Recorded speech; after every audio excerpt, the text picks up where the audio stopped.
All right. We should be live. Let me go ahead and get the Rust programming concepts page up. Let me make sure. Yes, sir. All right, so we are on the third chapter of today. Let me grab a little pop-out chat window. Why not? Let's take this over here. Let's rescale this down a bit. And we are going to give everybody just a minute to pop in here. I was literally last minute sharing this part 3 of the series on Discord. So I'm sure some people from Matt's Discord and mine will be coming over here. So I just want to give everybody a second to pop into the stream and get in here. Also, I do want to go ahead and ask, can you hear me? Is the audio coming out good? Let me go ahead. I'm going to go over here to YouTube and I'm going to load up a video and make sure that it's playing fine. Sure. Yeah. Okay, cool. So we should have audio just fine. Rival, how's it going? How's it going? Hope you're doing well. Hope you're doing well. And for anybody who's confused, you couldn't hear the desktop audio there. I'm not capturing it, so that's as intended. But I just wanted to make sure if the audio is coming through my headphones, then that means it should be recording from the microphone or the proper microphone. But again, we're starting on time today, which is again like not really normal for me. Audio's good, perfect, awesome. All right, so before we go ahead and dive in here, I am going to go ahead and go grab myself a drink for the stream because, again, I was really last minute. I got a shower before we started this. Desperately needed it. Felt dirty. So before we go ahead and start here, I'm going to get up, go grab that drink. It's going to take me like just a couple minutes.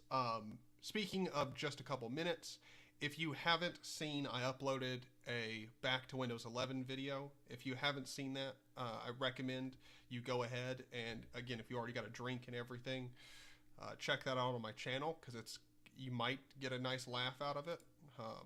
So far, the response to the video has been pretty good. People like it. People find it funny. So, currently installing Fedora. Well, I hope it goes well. Typically, Fedora, doesn't really fight you. It's not one of those distributions that fights you to get it installed. But I'm going to go grab a drink. You guys grab drinks. Do whatever you want to do. Get ready. And then we're going to start learning here. Buddy, you hold down the stream. All right, dude? Make sure they don't cause me problems.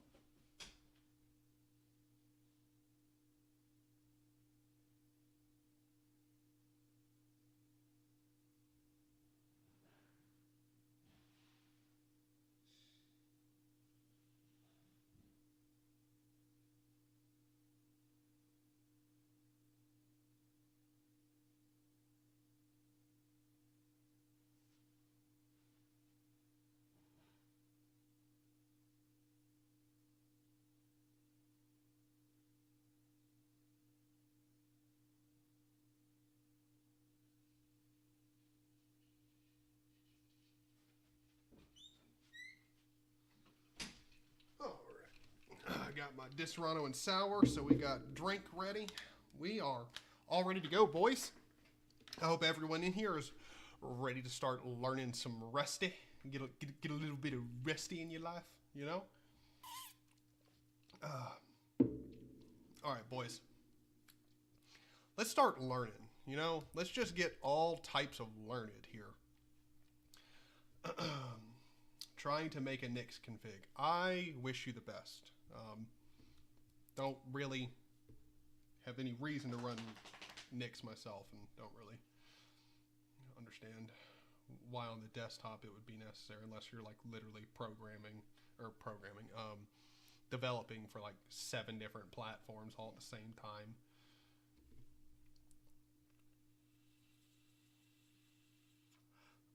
Well, again, wish you luck, man. Let's go into these common programming concepts here in Rust. Party, welcome. This chapter covers concepts that appear in most every programming language and how they work in Rust. Many programming languages have much in common at their core. None of the concepts presented in this chapter are unique to Rust, but we'll discuss them, or I said that weird, but we'll discuss them in context of Rust and explain the conventions around using these concepts. Specifically, you'll learn about variables, basic types, functions, comments, and control flow. These foundations will be in every Rust program, and learning them early will give you a strong core to start from. Keywords, okay? The Rust language. Oh my God! You know what? I've got to turn my phone on Do Not Disturb. Just have to, because apparently today is the day that everyone decides to text me. Including the people I was dog sitting for, because I forgot my mom's cooler over there and like peanut butter and milk at their house. Whoops. But anyway.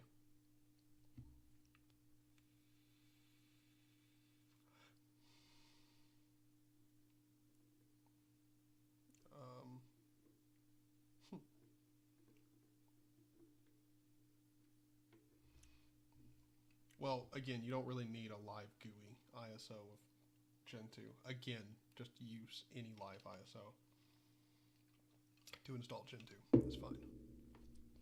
The Rust language has a set of keywords that are reserved for use by the language only, much as in other languages. Keep in mind that good lord, that you cannot use these words as names of variables or functions. Most of the keywords have special meanings, and you'll be using them to do various tasks in your Rust programs. A few have no current functionality associated with them, but have been reserved for functionality that might be added in Rust in the future. You can find a list of the keywords in Appendix A. Okay. Keywords.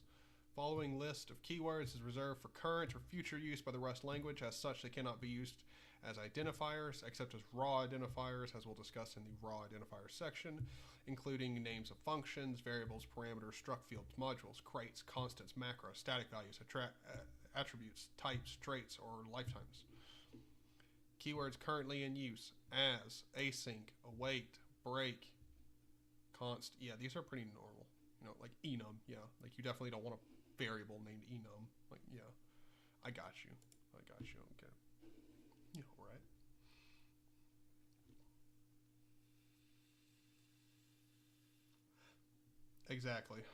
Exactly, Eden. If you want to install Gen 2, you can do it from literally anywhere.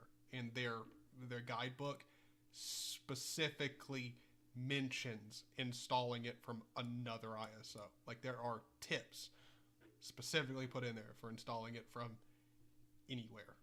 Like, you don't really need a live GUI.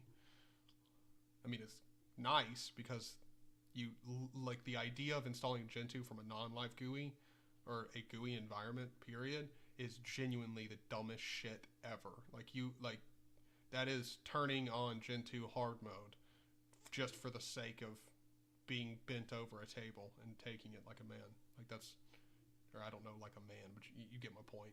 Taking it up the, yeah.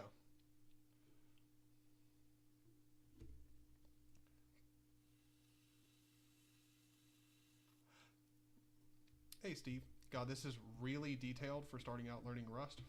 Yes, this is definitely the way to do it. This is where we're going through the book. I mean, if you're learning something, you kind of want it to be really detailed.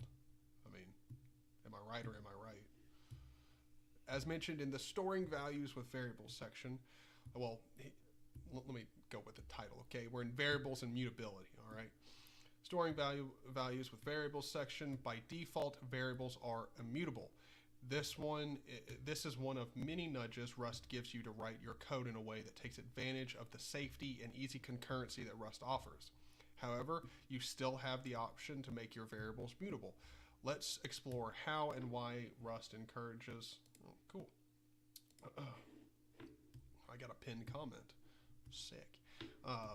However, you still have the option to make your variables mutable, yet let's explore how Rust encourages you to favor immutability and why sometimes you might opt out.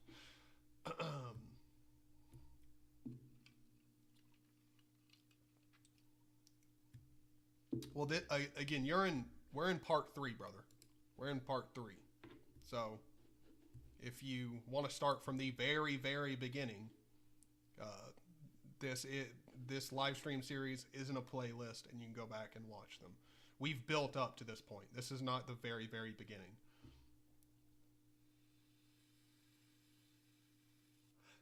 And that's what we've been doing. We've been going through concepts bit by bit. So,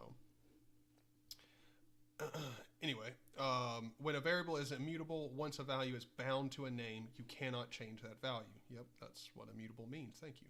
To illustrate this, let's generate a new project called variables in your projects directory using cargo new variables. So if we ls here, I've got my Rust programs directory. Let's cd into Rust programs. If we ls here, we've got our guessing game that we did in the last series or last episode.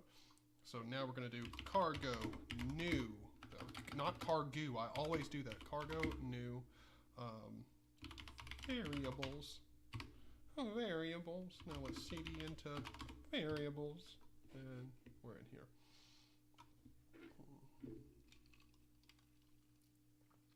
This book presupposes you have programming experience. Yes, in the first episode we do cover that. Like, this is not a intro to programming tutorial. This is, it assumes, not any language in specific, but it assumes that you at least have programming knowledge in some other language.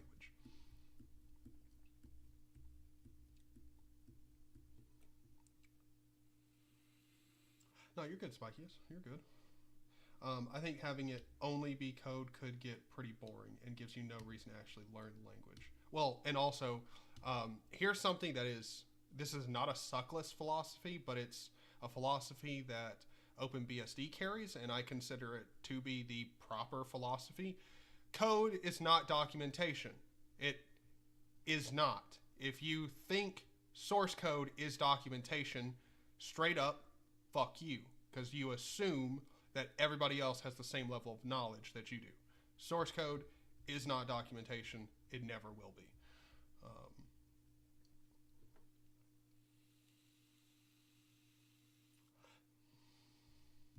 Oh yeah, yeah. Like I have, like if you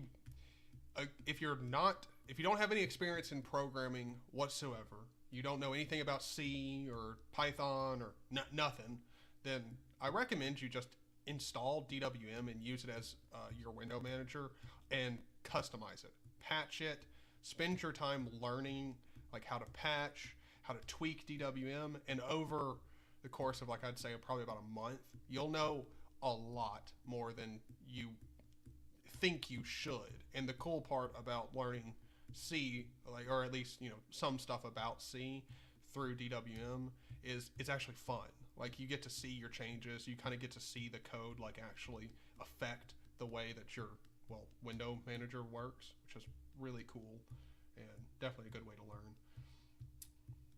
I thought you were going on Windows. Ah, my dude, you did not watch the video. Must watch the video. It's good. It's good.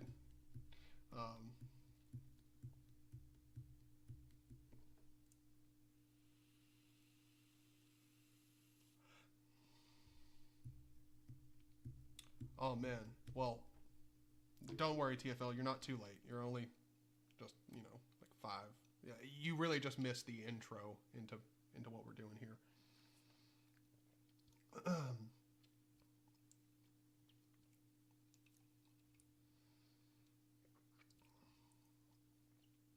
Yeah. Yeah, Spike, yes, I completely agree. And since we're having a whole bunch of people pop in here, we're kind of going to take it a second, and we might take it a step back.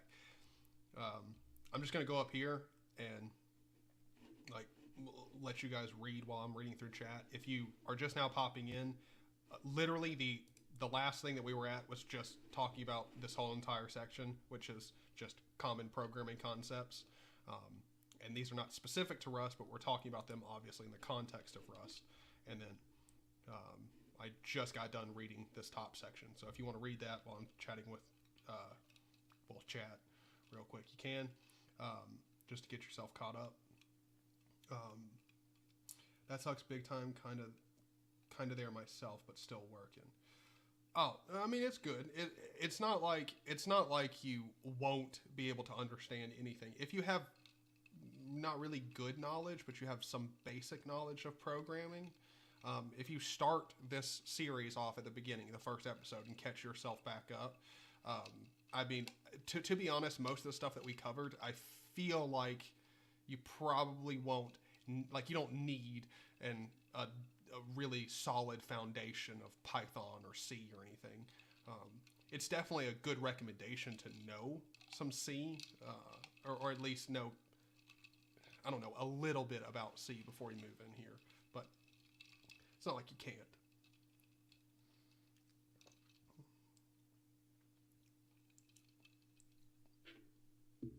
Don't invalidate me like that.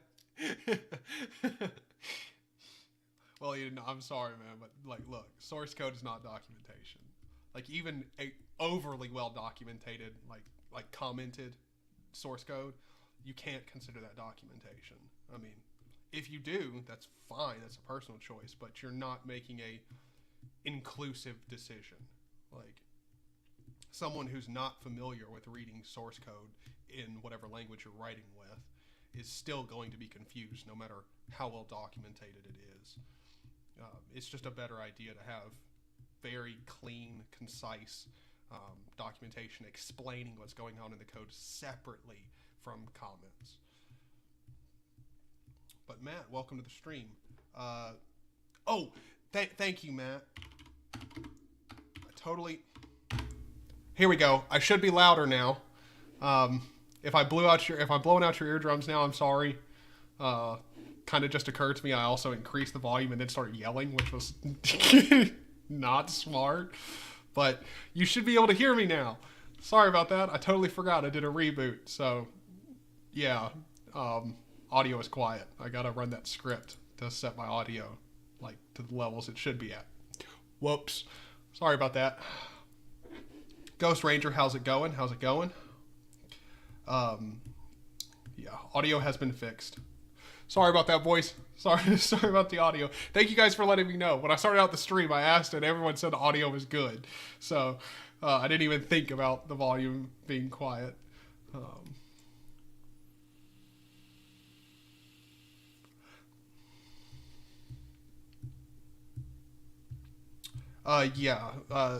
Learning this, we're definitely going to be doing some more conceptual stuff. We're moving into the part where most of this is going to be conceptual, and we're definitely not going to be doing as like projects, because I believe there's only 3 or 4 chapters in here which are like a project that you do to combine everything that you've learned, which we did one in part 2. Part 2 was the guessing game that we did. Wouldn't happen on Linux or Windows. Yes, it would. Windows all the time either defaults to after a reboot, defaults to the wrong device or has the device set lower. But that's typically the first one with Windows. Linux is the one where it keeps the default devices to what you set, but then it'll just decide that like what you set the audio to, it doesn't really want to set it to, and it'll just change it. Here on OpenBSD, like literally every reboot, it sets your audio devices to the default audio level, which is half for both of them. Or I think it's just above half. I think it's like 60% for inputs and outputs. That's what it sets it at. And to me, it also kind of makes sense that it does that, like, because you can I could easily set it to where it runs the commands at boot to get it to set it to what I want it to, but I haven't done that because I don't know. I'm just lazy. I guess that's it. Oh, Peter, how's it going? Welcome, man. We getting rusty. Just my personal opinion, but it's better, at least for me, to note down the important points, especially later on memory management and things that like that get confusing. Yes. And AMS, if you want to take notes through this, trust me when I say that you're not the only one doing it. I got to take a peek at TFL's notes, and TFL is like the exceptional kid in class. Like, his notes are detailed as boik, and they're like he's actually like really trying to like absorb knowledge here, that Tai Lopez knowledge. All right, so again, just saying this part up here is what we've covered so far. So if you want to read through this real quick, do that. And we're about to move on here in a second. I'm almost completely caught up on chat, and then we'll keep going. I'm glad that I got the audio fixed. You're not blowing out anything. Perfect. Awesome. Cool. AJ, for anyone popping into the stream, if you saw my I moved back to Windows video, but you didn't watch it, you definitely need to watch it. Definitely. Did you practice anything you learned yesterday? No. I mean, really, in all honesty, I don't think I'd need to practice anything that we learned yesterday. Hold on. For everybody in here who hasn't seen the last episode, oh shit, that's not what I wanted to do. CD into my Rust programs, LS. So we've got our guessing game here. That's what we did yesterday. So let's CD into that. And if we run an LS here, you'll see we've got the cargo.lock file, all this stuff. We've covered this. Again, I'm not going to go back over anything, but I will do cargo run. And so we got our code here, and we can type in something ridiculous, and it will still ask us for our input because we entered something that, clearly is not a fucking number. And so it still tells us the secret number is 84, which I can remove that from the code, so it doesn't give us that. But for having fun and showing it off, it's kind of relevant. So if we go like 24 instead of 84, it'll tell us your guess. It'll spit out our guess and tell us that it's too small. And if we do something that's too big, it'll tell us too big. And then if we, actually guess the right thing, it'll end and tell us you win.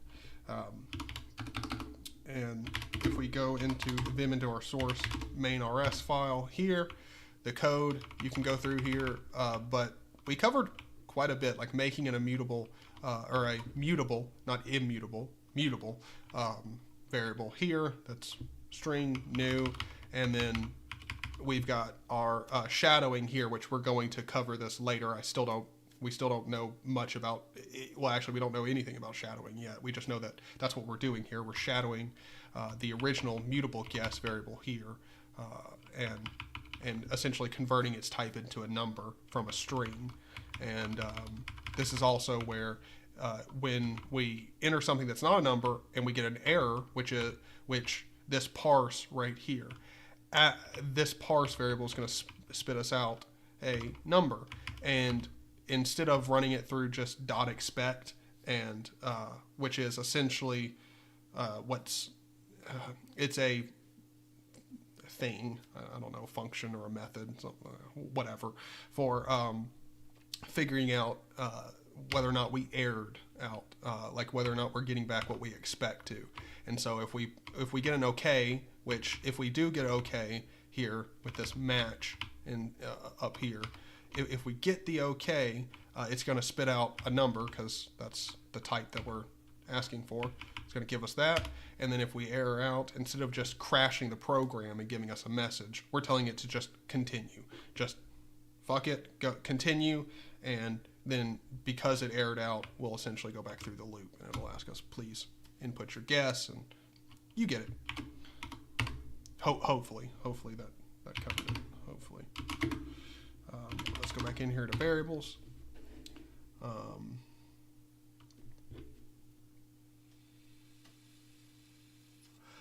Make a tic-tac-toe in Rust. Ooh, that'd be fun. We could definitely do that.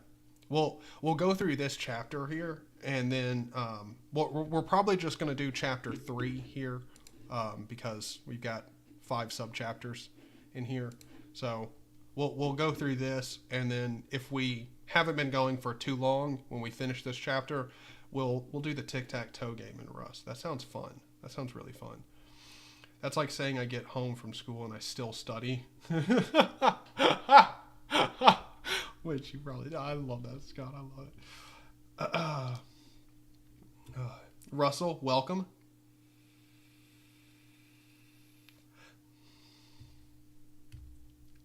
Yeah, Obsidian's really good for taking notes. It's a markdown text editor. It's pretty good. Steve, they are called functions. Thank you. See, I called it functions at the beginning, but I just wasn't sure. Methods, so, whatever. That's shit. Who cares?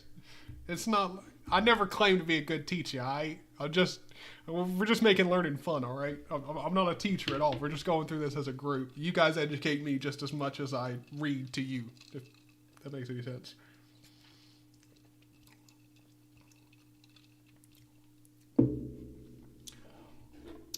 Yeah. So, essentially, again, let's get back into this. So, all that we've done so far is just run cargo inside of a projects folder. So you should have a folder like Rust programs or whatever by this point. Cargo, run, and then variables. And it will create a directory and set it up like that. Or I did say cargo new, right? I think I put run in there. Cargo. Stop doing cargo, Jesus. New variables. And so that's going to make a new cargo project. Here, we can CD into it, and you can see it's all set up. We got the cargo toml file, our source directory for all of our code. All right, so inside of here, this code won't compile just yet. We'll first examine the immutability error. So let's vim into our source main. Oh, stop hitting caps lock. Jesus. Okay, main. So we'll just copy this code. Or, hey, you know what? Just to please TFL here, let's actually write it ourselves, okay? Let's write it out, because that'll make TFL happy. At least I hope so. Oh. All right, let's do let x is equal to 5. So we're going to make a mutable variable called x, because we haven't, or excuse me, an immutable variable. Good Lord, if I could speak. That's a problem in every single one of these streams. Print ln, but we're making an immutable variable called x, which means we can't change it.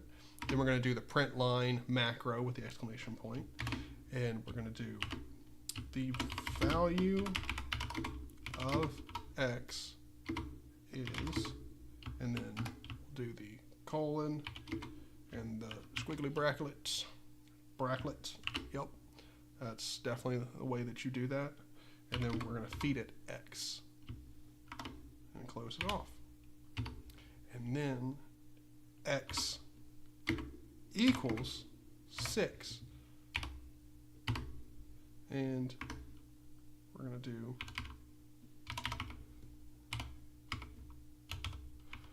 print line. Here we go. Now, this won't compile. And let's go and see why. Save and run the program with cargo run. You should receive an error message as shown in this output. Let's run it. Let's run it. Cargo run.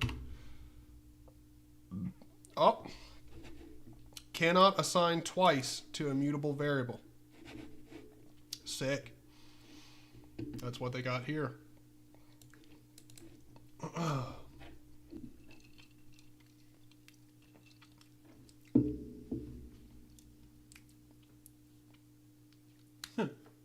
Don't worry, TFL. We will do it your way, man. We will do it your way.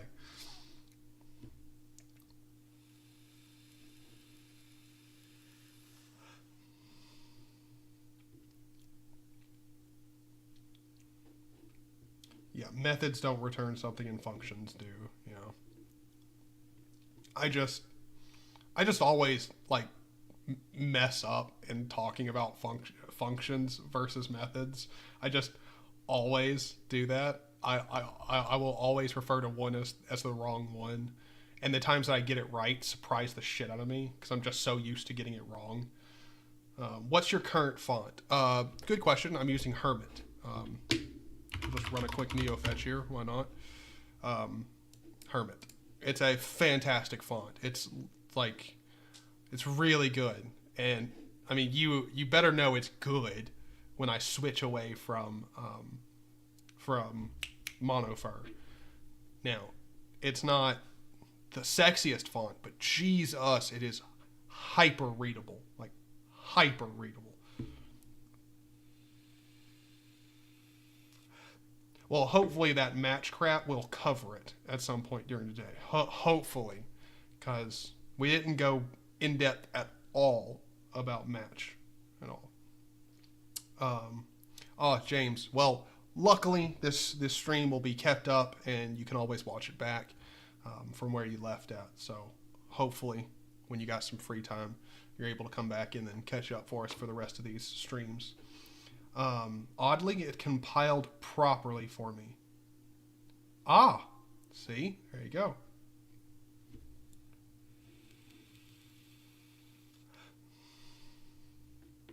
Do we have to use let to instantiate a variable? I believe Python has the same keyword, but I never use it. Yes. Yes. This program shows how the compiler helps you find errors in your programs. Compiler errors can be frustrating, but really they only mean your program isn't safely doing what you want it to yet.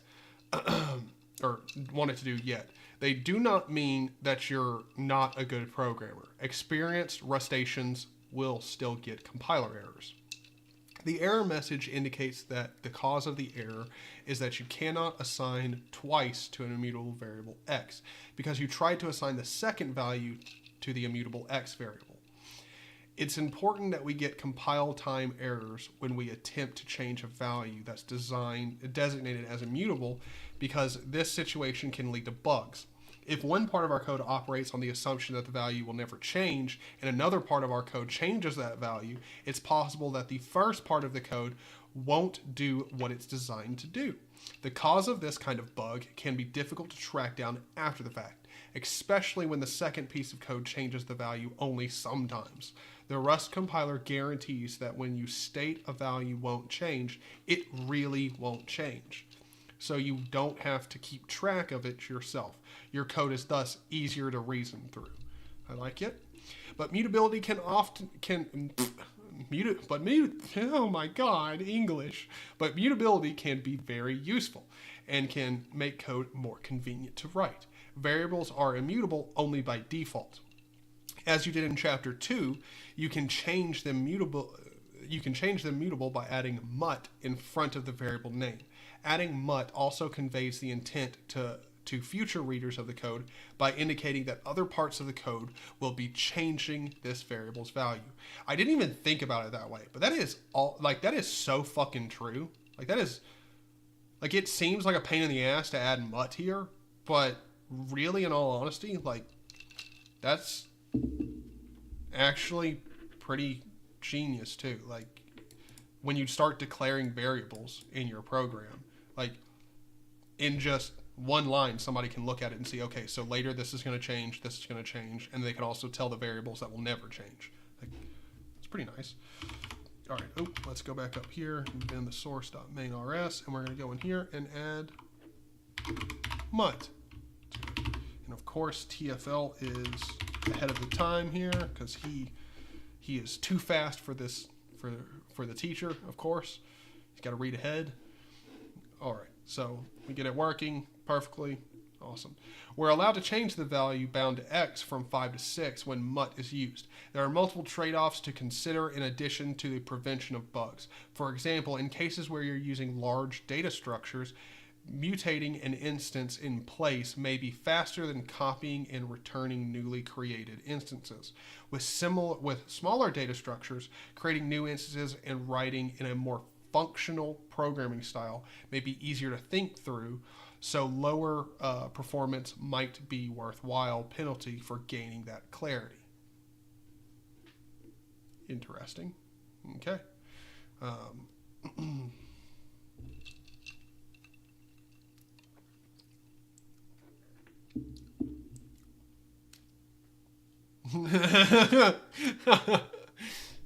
TFL, it's a joy to have you in these. Wait, bruh, my domain. Yeah, I named my system bruh. Yeah.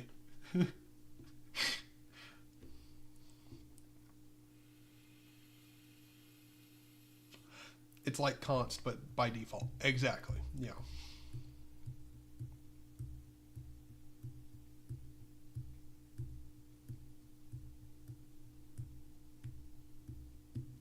Man, you guys are really, really intelligent. Like it is absolutely hilarious to me that these types of streams are the ones, like, for one, I don't think many people are going to be interested in them, but people are definitely interested in them. And it's also hilarious to see that most of you guys are much more intelligent and know more than I do. Like, that is, it's weird that I have people watching this stream that are much more intelligent, and I'm just trying to learn. I think there's a distinction between, yes, constants, as far as I know, will just be here for, like, they can't go out of scope. Like immutable variables, constants are values that are bound to a name and are not allowed to change. But there are a few differences between constants and variables. First, you aren't allowed to use mut with constants. Constants aren't just immutable by default, they're always immutable. You declare constants by using the const keyword instead of the let keyword. And the type of value must be annotated. We're about to cover types and type annotations in the next section, data types. So don't worry about the details right now. Just know that you must always annotate the type. Constants can be declared in any scope, including the global scope, which makes them useful for values that many parts of code need to know about. The last difference is that constants may be set only to a constant expression, not the result of a value that could only be computed at runtime. Here's an example of a constant declaration. 3 hours and seconds. Cool. The constant's name is 3 hours and seconds, and its value is set to the result of multiplying 60, the number of seconds in a minute, by 60, the number of minutes in an hour, by 3, the number of hours we want to count in this program. Rust's naming convention for constants is to use all uppercase with underscores between words. The compiler is able to evaluate a limited set of operations at compile time, which lets us choose to write out this value in a way that's easier to understand and verify, rather than setting this constant to the value 10,800. See the Rust reference section on constant evaluation for more information on what operations can be used when declaring constants. Cool. Constants are valid for the entire time a program runs. Let me close out here. Are valid for the entire time a program runs within the scope they are declared in. This property makes constants useful for values in your application domain that multiple parts of the program might need to know about, such as the maximum number of points any player of a game is allowed to earn, or the speed of light. Naming hard-coded values used throughout your program as constants is useful in conveying the meaning of that value to future maintainers of the code. It also helps to only have only one place in your code you would need to change if the hard-coded value needed to be updated in the future. All right. Shadowing. Yay, we're finally going to cover shadowing. Sweet.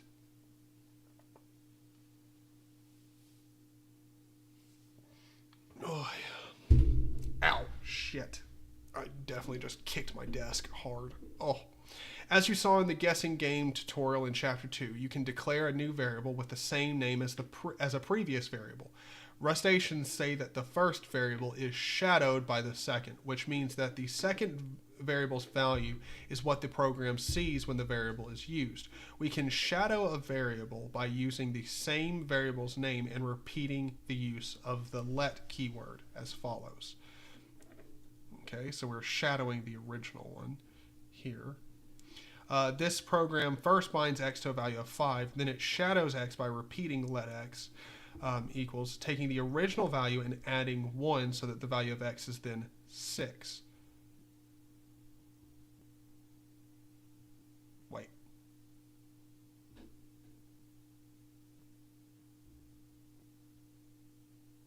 Oh, okay, plus 1. I totally didn't see that for a second. I was looking down here at this line. I was like, wait, what? Like, x plus 1, the fuck? But yeah, so taking the original value and adding 1 so that the value of x is then 6. Then, within an inner scope, the third let statement.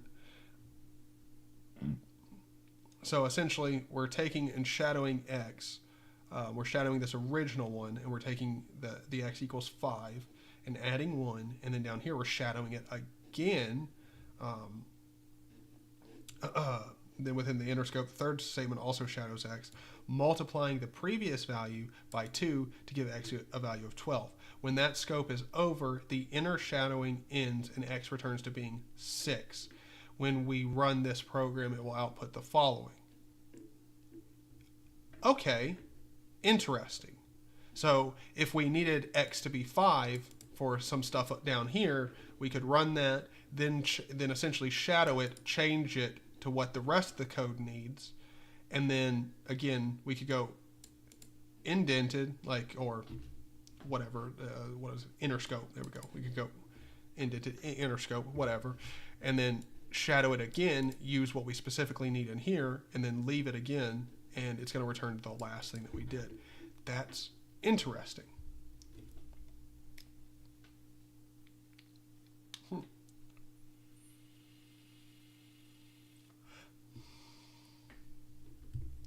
Awesome. I'm glad I'm actually helping. That's very surprising to me, but hey. I mean, we could change our main RS to this, but I think it's fine. I think we get it. Shadowing is different from marking a variable as mut because we'll get a compile time error if we accidentally try to reassign to this variable without using the let keyword. By using let, we can perform a few transformations on a value, but have the variable be immutable after those transformations have been completed. Okay, I get it. Using let, again, allows you, essentially lets you change an immutable value and then keep it immutable afterwards. Fucking brilliant. Okay, cool. The other difference between mut and shadowing is that because we're effectively creating a new variable when we use the let keyword again, we can change the type of the value but reuse the same name. For example, say our program asks a user to show how many spaces they want between some text by inputting space characters, and then we want to store that input as a number. That is genius. Okay, I get you. The first spaces variable is a string type, and the second spaces variable is a number type. Shadowing thus spares us from having to come up with different names such as spaces string or spaces num. Instead, we can reuse the simpler spaces name. However, if we try to use the mut for this, as shown here, we'll get a compile time error. So let's mut spaces there. The error, we're not allowed to use mutable. We're not allowed to use shit. The error says we're not allowed to mutate a variable's type. Like it. Now that we've explored, so you can't, even though the file or the variable is mutable, which means you can change it, you can't change its type. So if you need to change the type or anything like that, this is a fantastic way of doing it. That is, okay. Dog, I'm actually learning shit. Hey, let's go.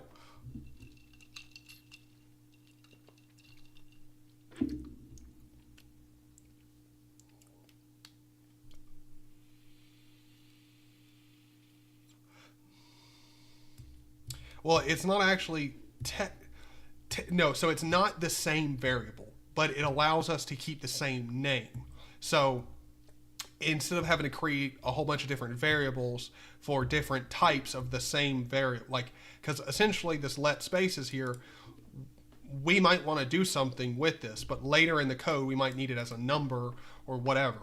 Instead of having to create two different variables for essentially what is the same thing, but we just need it to be a different type, we can use, well, shadowing here to essentially change the type of the variable to whatever we need it to be later on in the code without having to create a new variable of a different type, convert spaces into that, like into that type that we need, and use that variable later on in the code.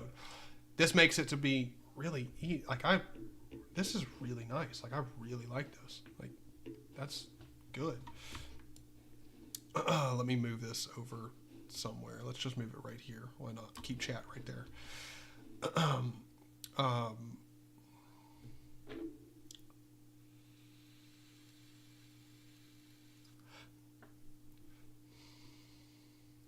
Yeah, essentially that's it, TFL. You're not really, like, you're technically redeclaring the variable, but without having to essentially redeclare a new variable that you're going to take the previous one and change it. It makes like changing the type of a variable extremely simple.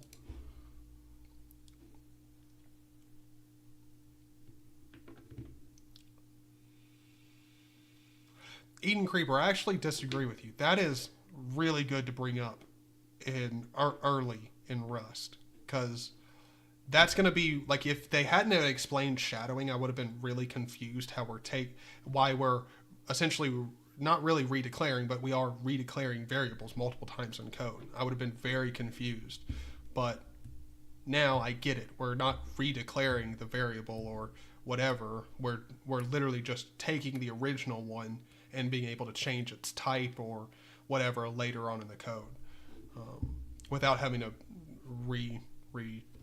name it or whatever. Nosy, how's it going? Welcome to the stream.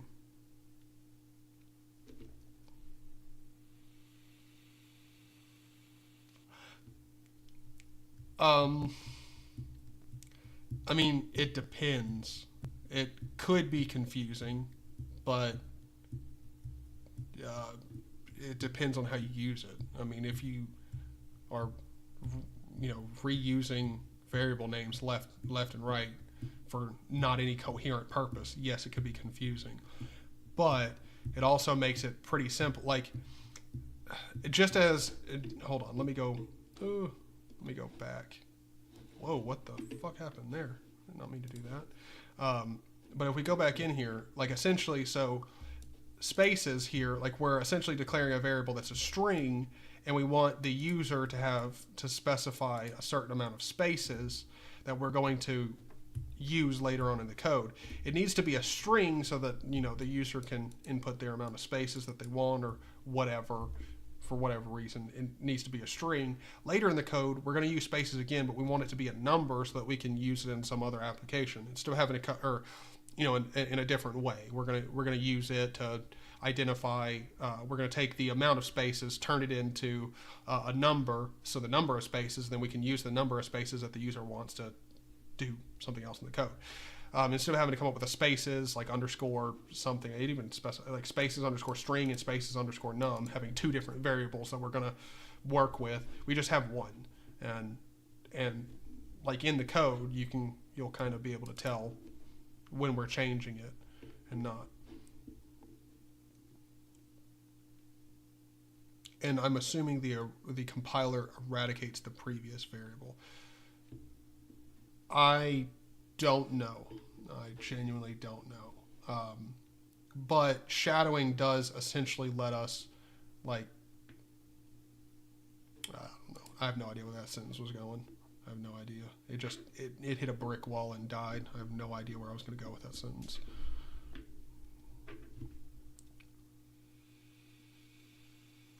Eden, yes, that's a good point. Okay, yes. Now I remember where that statement was going. Yes, but essentially you said it. So you don't delete the variable because it's still there. So this spaces lens here, like let's say we need it to be a number using this here, which we're not going to go into, but let's just say we need it to be a number later on in the code. So essentially what we could do up here is, let's go back up here in this code and look at it. So here we're declaring an immutable variable because we're not giving it the mut like immutee flag. So it's not mutable, it's immutable. We're declaring it as 5. We're shadowing it again. So we're going to, or not again, we're going to shadow it with let x. When we do this again, when we take this variable, if we had put mut here, we wouldn't have to put let here. It would just be x equals this, and we could change it later in the code willy-nilly, no problem. We're shadowing this variable again, essentially taking the original x and making it +1. So we can use the same variable and use, again, the original variable in the argument for it. So we essentially take x and make it equal to 6. And then we can leave scope, go into an inner scope, and use and reshadow x again. So this second x here, we're going to shadow it, so that's going to be 6. and then we can do 6 times 2, and so we can change the x variable to 12. This line here will print out our x variable, which is 12, and then when we leave here again, we're going to get this print line is going to output 6 because that's the last shadowed x variable, if that makes any sense. So what we could do, like let's say we needed this original x value again later in the code, we could put this inside of these brackets, put new brackets around this, so we could essentially go inside, like inner scope multiple times, and we would, when we left all of this and did a print line again, we would get the 5, if that makes any sense. Hopefully it does.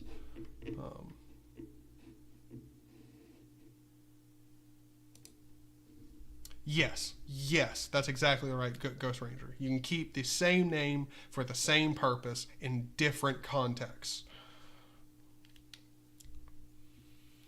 No, the original X is not gone.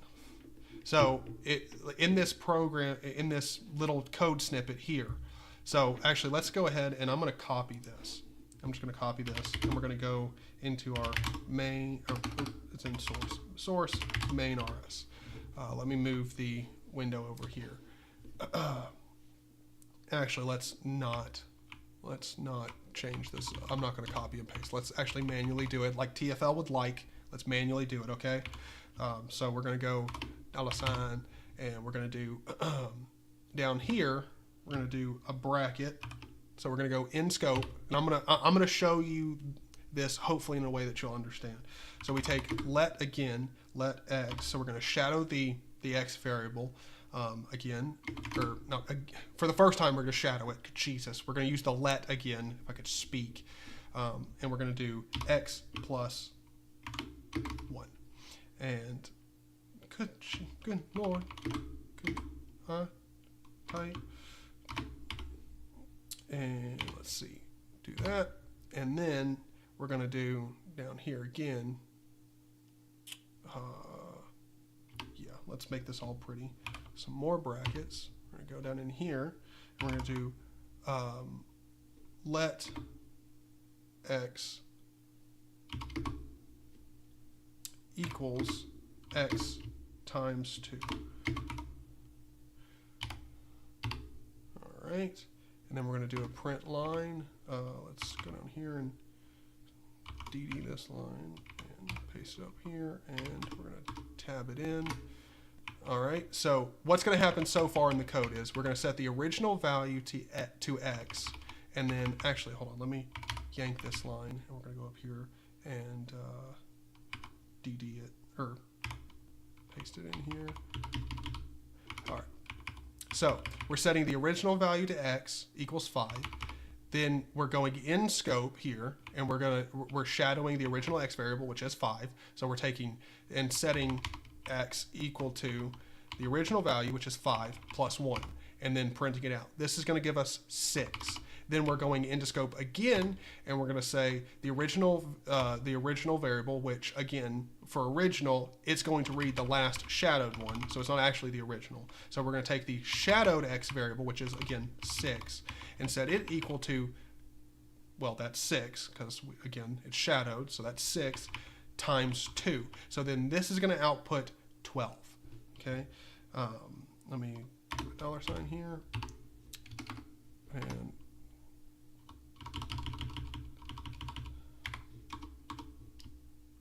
do quotes here to end it, and then let's go down here and what the shit was that? And close off this. So essentially we go in scope, and Jesus, if I can press the right button, and then let's delete this here, and we should be left here. We're going to get 3 numbers. We're going to get 6 because this is the print line, so we're taking the 5, adding 1, so it's going to get 6. Then we're shadowing the x variable again, and from up here, making it times 2, which this is going to give us 12. Then we leave this scope. We also, good Lord, we leave the original scope of 6, and we come back down here, and we should get 5. Let's run this and see if it works. Cargo, not cargo, cargo run. See? 6, 12, and 5. So the original value is not gone. The first shadowed value is not gone, and neither is the second one. So hopefully that right there explained how shadowing works. We still have the original one, and every time we shadow it, we can use it in a different context multiple times and still keep the same original value.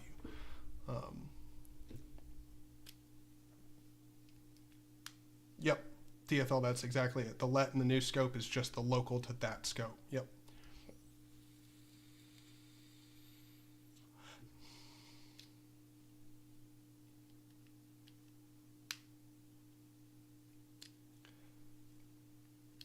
Well, okay, if you shadow something in the same scope, how would you access the original 5?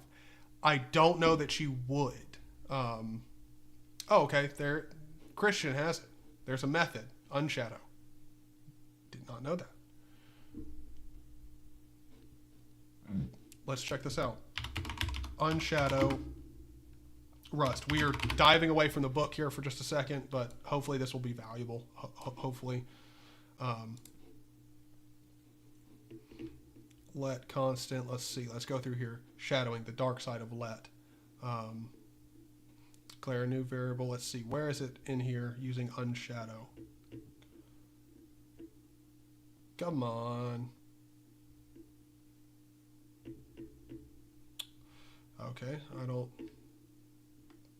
see it in here.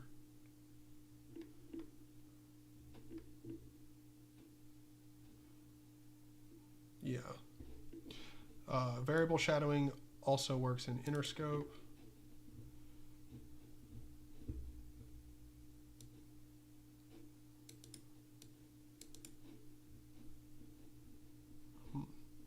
Okay. Oh, here it is. Okay, so it does actually explain this. We are allowed to declare a new variable with the same name, even all in the same scope. This does not mutate mynum. It creates a new variable with a new spot in memory, and the name mynum now refers to the new variable, and the old variable is no longer accessible by its name. Okay. Variable shadowing also works in inner scope. In the outer scope, it is in a way the original variable remains unshadowed. So there we go. So I guess if you do it all inside of one scope, the variable is still there, but it's no longer accessible by its name. I don't know how in the fuck you would access it, but there you go.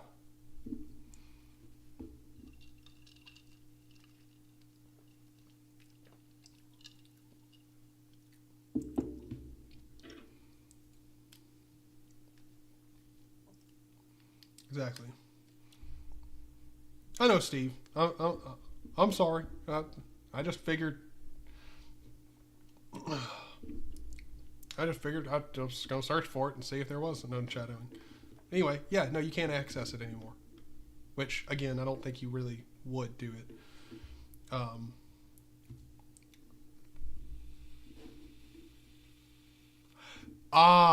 That's what you're saying. It wasn't a question in the first. Gotcha. Okay. My bad. All right, cool. So let's move on. I genuinely think we are done with this page. Yes, we are. We move this over here, and let's go on to the next one. Data types. Every value in Rust is of a certain data type, which tells Rust what kind of data is being specified so it knows how to work with that data. We'll look at the two data type subsets, scalar and compound. Keep in mind that Rust is statically... yeah, that's right. I just had to check to make sure I was reading that right. Like, for some reason, my brain did not think that was actually statically, because as soon as I said statically, I was like, does that say statistically?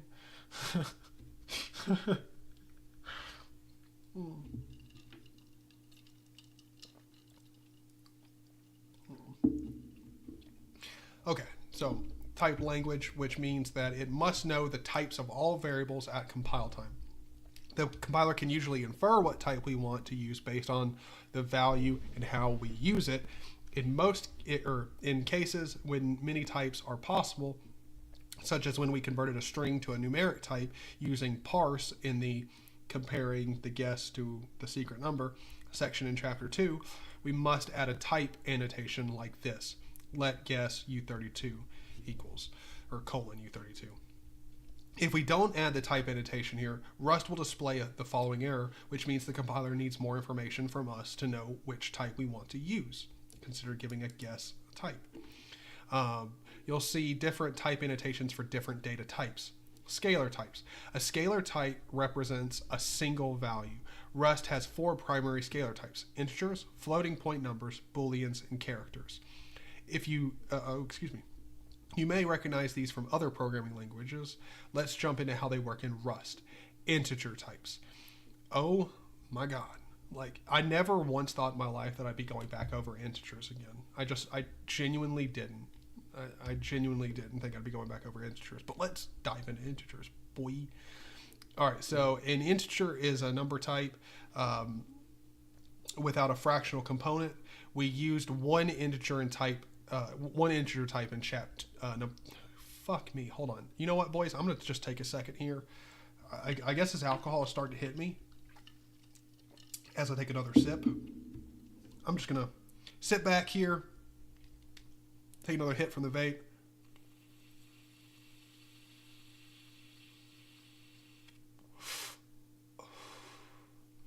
All right, take my time. Let's work through this and not stumble over my own native language.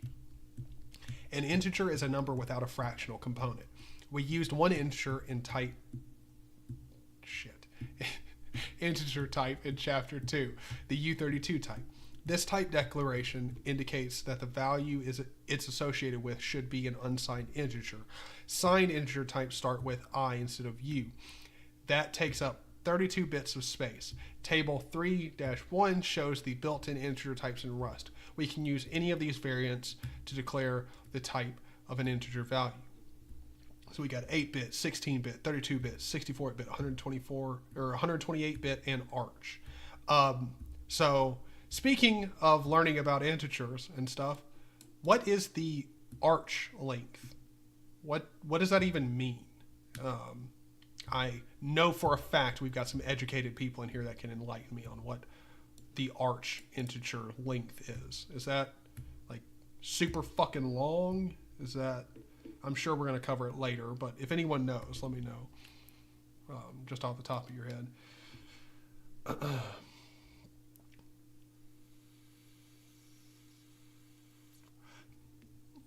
Oh, Eden, thank you, man. Thank you.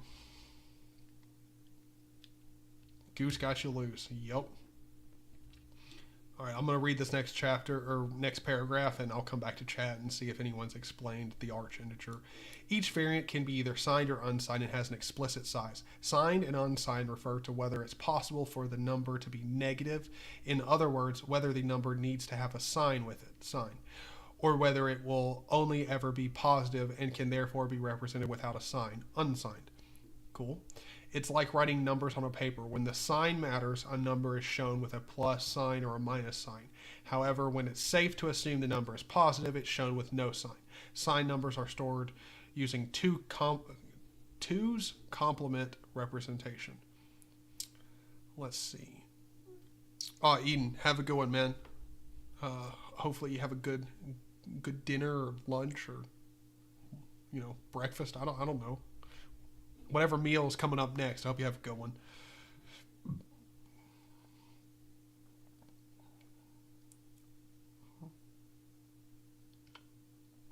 Oh, okay. Okay. How large of a number the CPU can provide. Gotcha.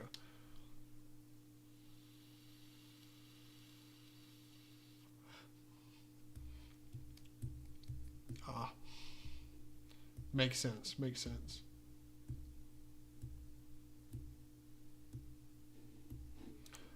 Steve, that's a good question. I don't think so. I don't think they do have larger than 128-bit, but as you all know in this stream, I'm a troglodyte. I have no idea. I'm just guessing.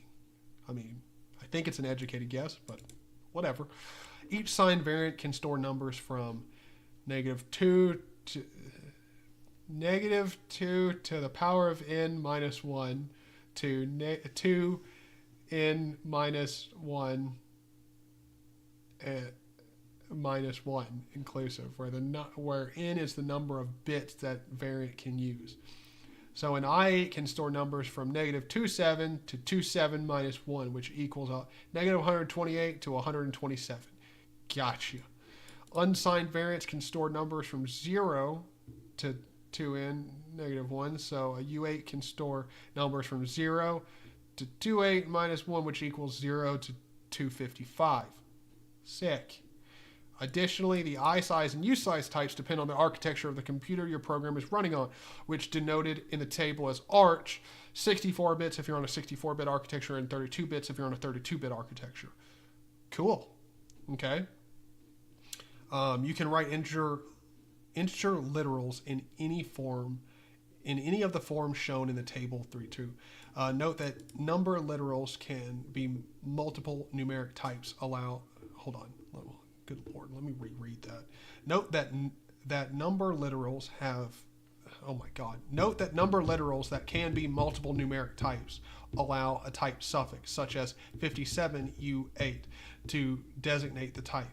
Number literals can also use an underscore as a visual separator to make the number easier to read, such as 1_1000, which will have the same value as if you specified 1000. Okay. Cool. Hex, octal, binary, byte, sick. So how do you know which type of integer to use? If you're unsure, Rust defaults are generally a good place to start. Integer types default to I32. The primary situation in which you use I size or U size is when indexing some sort of collection. Gotcha. Integer overflow.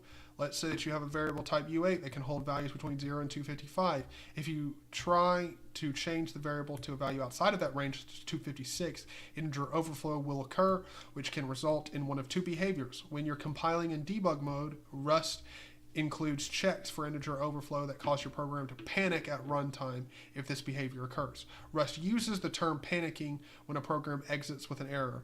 We'll discuss panics more in depth in the unrecoverable errors with panic section in chapter 9. When you're compiling in release mode with the -- release flag, Rust does not include checks for integer overflow that cause panics. Instead, if overflow occurs, Rust performs two complement wrapping. In short, values greater than the maximum value that the type can hold wrap around to the minimum of the values that the type can hold. In case of U8, the value 256 becomes 0. The value 257 becomes 1, and so on. The program won't panic, but the variable will have a value that probably isn't what you're expecting it to have. Relying on integer overflow's wrapping behavior is considered an error. I like it. I like it.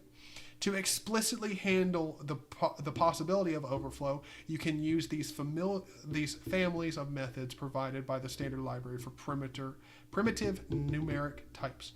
Wrap in all modes with the wrapping _* methods, such as wrapping add. Return the none value if there is an overflow with the checked _ methods.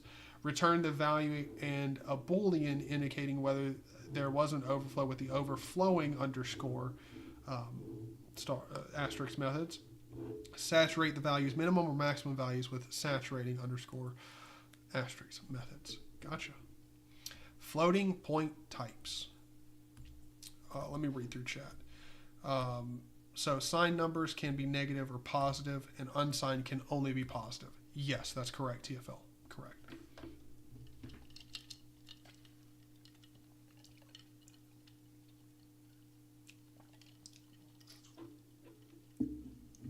Awesome. Floating point types. Let's see. Rust also has two primitive types for floating point numbers, which are numbers with decimal points. Rust floating point types are F32 and F64, which are 32 bits and 64 bits in size respectively. The default type is F64 because on modern CPUs, it's roughly the same speed as F32, but is capable of more precision. All floating point types are signed. Here's an example that shows floating point numbers in action. Let x equals 2.0, F64. Let y colon F32 equals 3.0, F32. Okay, so you have to specify F32 because, again, F64 there's no performance difference on modern machines, so that's what it defaults to. Like it. Floating point numbers are represented according to the IEE-754 standard. That is information that definitely makes sense to me. I definitely know the IEEE-754 standard. I'm super familiar with it. Me and my homies used to, meet up at the bars, smoke a few joints, have a few beers, and talk about IEEE-754 all the time. It was the topic of conversation at every dinner party I went to. Facts. All right, numeric operations. Rust supports the basic mathematical operations that you'd expect for all the number types: addition, subtraction, multiplication, division, and remainder. Integer division rounds down to the nearest integer. The following code shows how to use each numeric operation in a let statement. Cool. So we're going to do some addition here, 5 plus 15, cool. Difference, yep, we're going to subtract, then we're going to multiply, I think we get it. Division, pretty fucking bog standard, and remainder, which that's also pretty standard. I think most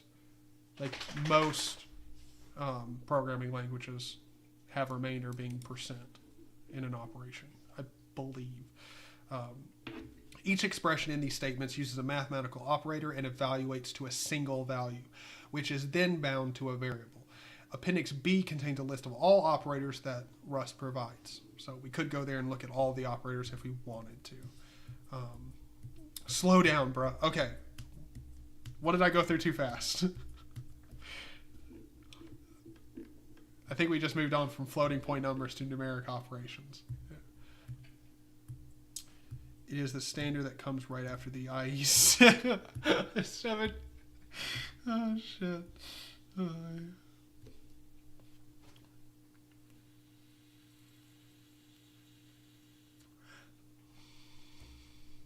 I'm sorry, TFL. I was going too fast for you to continue taking notes. My bad. But yeah, so we've got the floating point types, which is going to default to F64. And then if you want to use the 32-bit floating point numbers, you just have to specify with colon F32, and then you'll use that. And the F32 type is a single precision float, and F32 has double precision, if that matters at all. Again, I'll go back through the numeric operations again, just that way we're not blowing past anybody here. Rust supports the basic mathematical operations you'd expect for all number types: addition, subtraction, multiplication, division, and remainder. Integer divisions rounds down to the nearest integer. The following code shows you how to use each numeric operation in a let statement. We got let sum equals 5 plus 10. I think that's pretty normal. Let difference equals 95.5 minus 4.3. Multiplication, let product equals 4 times 30. Quotient, we got 56.7 divided by 32.2. Floored, 2 divided by 3. And remainder, 43%, 5.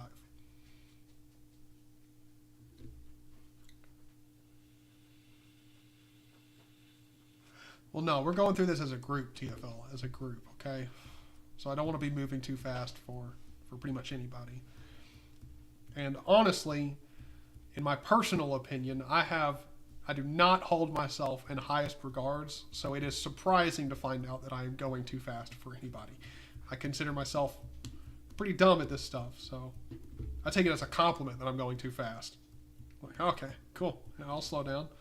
Mr. Big Brain over here. That was sarcasm. Please, God, get that.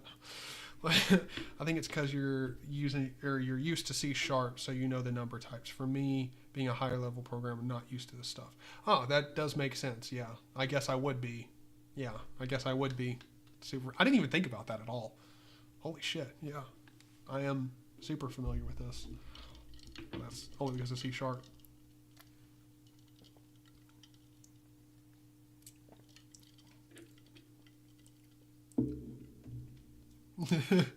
Peter, you're probably not wrong. Actually, you know what? You are wrong. I have not smoked at all today. Okay? Delta 8 pin is not even in the room. Actually, speaking of which, I don't even know where it is in the house. I was delirious before I fell asleep last night. Get out of here, bot. Report pornographic or sexually explicit material. There we go. Now, the only thing I'm doing is drinking right now, and I haven't even done that to an excessive point yet. I'm just, I don't know, weird. And, well, I mean, no, that's a true statement. I'm definitely weird. That's 100% a true statement.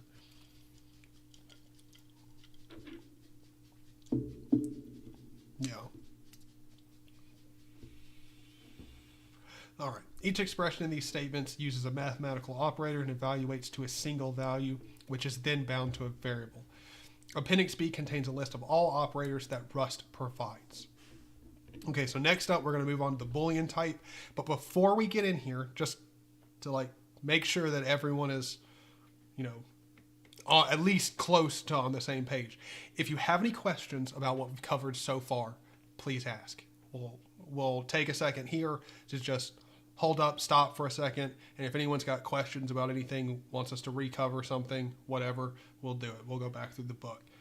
So if you've got any questions on something, if you're not too sure about anything, please ask it now. We'll spend some time going back through it.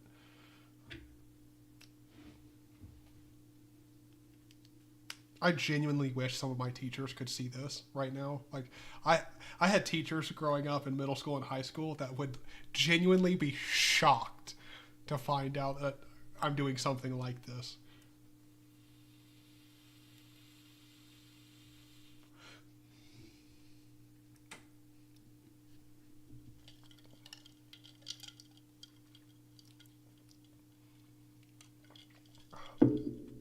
But again, any questions, ask them here.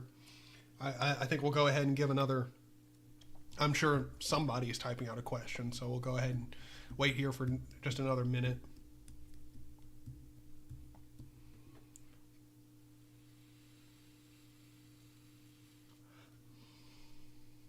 Because again, I don't want to just blow by any of this stuff and leave some people confused, because that's not fair to them.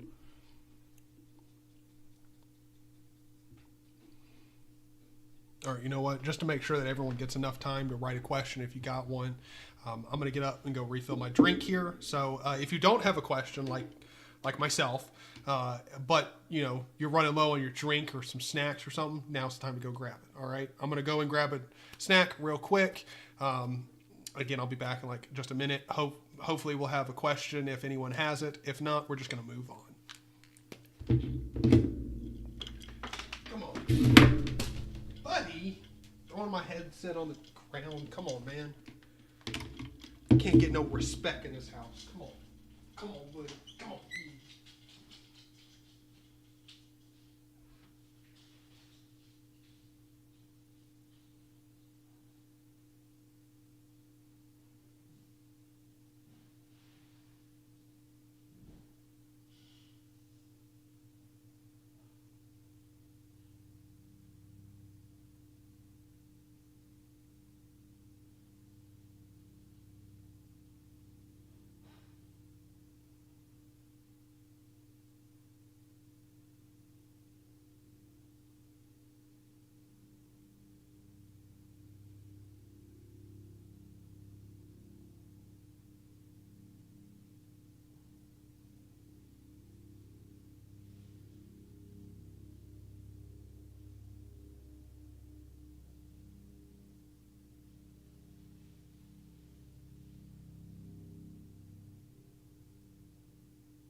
I have chips. Perfect. But I did not bring the whole bag in here like an absolute animal. All right, so no questions. We'll keep moving it forward. The Bullion Type. As in most other programming languages, a Bullion type in Rust has two possible values, true and false. Thank God we're not going to get complicated to make Booleans have like six possible options. We're not going weird off the beaten path here. Booleans, here you go, buddy. I'll give you a salt and vinegar chip. There you go. Good Lord. Booleans are 1 byte in size. The Bullion type in Rust is specified using bool. For example, let t equals true, or let f bool equals false, with explicit type annotation, which we, again, won't need. Specifying true or false again, we covered it earlier that Rust is typically pretty good at determining the type of the value based off of what you enter. So you don't really have to do it unless you want to. Because let's be honest, it's not like it's going to read false and think, oh my God, this is an integer. Clearly not. The main way to use Boolean values is through conditionals, such as an if expression. We'll cover how if expressions work in Rust in the control flow section. The character type. Rust char, or character type, is the language's most primitive alphabetic type. Here's some examples of declaring the character values. So let C equals C, then Z equals Z with a special symbol there. Let heart-eyed cat equals emoji. Sick. Note that we specify car or character literals with single quotes as opposed to string literals which use double quotes. Rust character type is 4 bytes in size and represents a... Oh, okay. I totally got confused there for a second because I was like, wait, I thought you just said that it was only a single byte, but no, that's Boolean, so let's not get confused here. And represents a Unicode scalar value, which means it can represent a lot more than just ASCII. Accented letters, Chinese, Japanese, and Korean characters, emoji, and 0-wit spaces are all valid character values in Rust. Unicode scalar values range from U plus 0000 to U plus D7FFF and U plus E000. I think I put enough zeros in there, to U plus 10FFFF inclusive.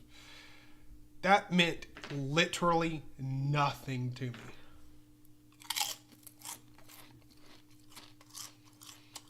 But I will say, I don't need to know, because I don't care. I don't think I really need to know the range of the Unicode scalar values. I don't think that's something I'm going to need anytime soon. However, a character isn't really a concept in Unicode. So your human intuition for what a character is may not match up with what a character is in Rust. We'll discuss the topic in detail in storing UTF-8 encoded text with strings in Chapter 8. Cool.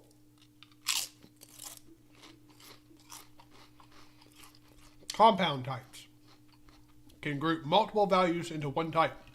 Rust has 2 primitive compound types, tuples and arrays. Don't know what the fuck a tuple is, but let's go into it. The tuple type. A tuple is is a general way of grouping together a number of values with a variety of types into one compound type. Tuples have a fixed length. Once declared, they cannot grow or shrink in size. We create a tuple by writing a comma-separated list of values inside parentheses. Each position in the tuple has a type, and the types of the types of the different values in the tuple don't have to be the same. We've added optional type annotations in this example. Cool. So you can store multiple different variables of different types inside of here. Cool. Or values, excuse me, not variables, but, values. The variable tup binds to the entire tuple.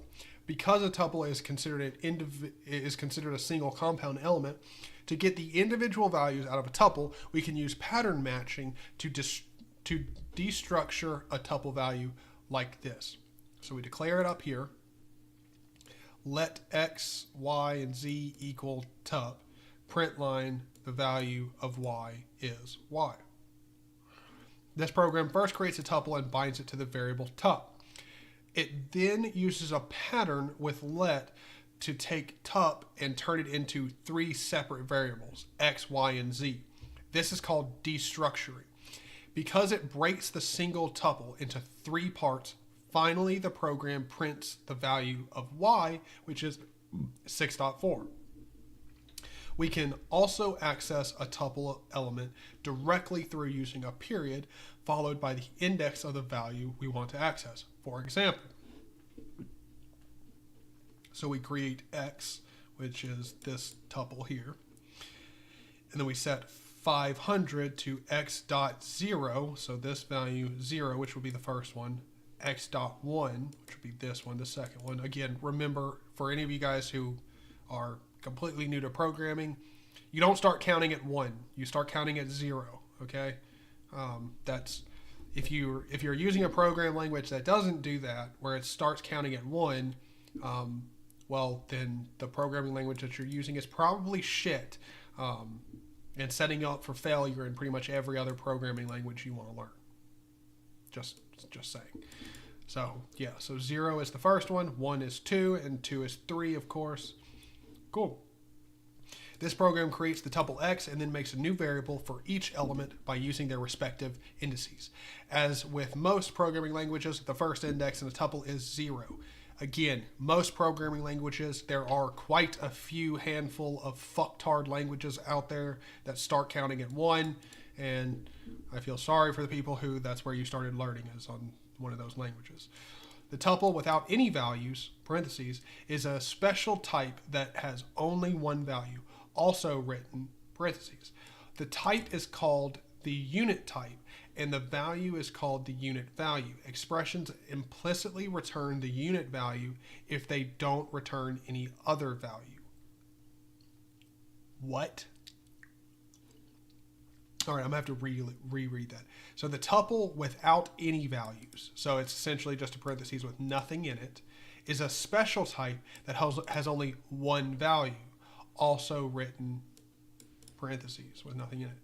The type is called the unit type, and the value is called the unit value. Expressions implicitly return the unit value if they don't return any other value.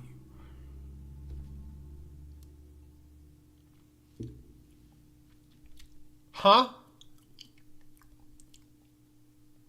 What?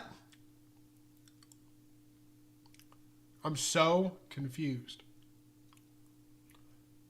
So, if you have a tuple with no values, it's a special type that has only one value, that is this value.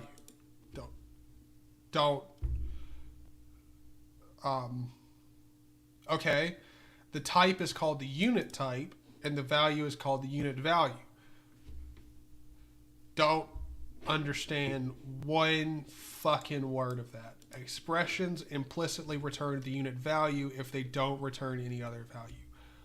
What? Huh? I'm so confuzzled. Is there anyone in chat that can explain this? Because I have genuinely no fucking clue what it's talking about.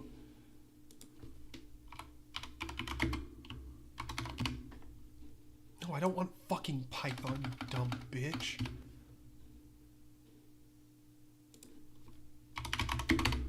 Rust.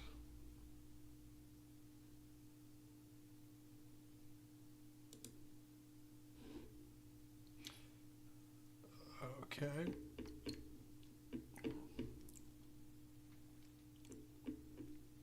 Yeah, see, there's literally nothing in here about it just being completely empty. I have no idea what it's trying to tell me here about it just being without any values. like I don't, is a special type that has only one value, but it doesn't have any values. The tuple without any values is a special type that has only one value, also written as this. What the actual fuck are you trying to tell me? Genuinely, I am so confused. So the tuple without any values is a special type that has a value, but it's two parentheses. The type is called the unit type, and the value is called the unit value. What the genuine fuck do you mean? Expressions implicitly return the unit value if they don't return any other value. Does this make sense to anyone here? Like, at all? Please just throw a no in chat. Make sure there's actually like people still here. Because I am so confused.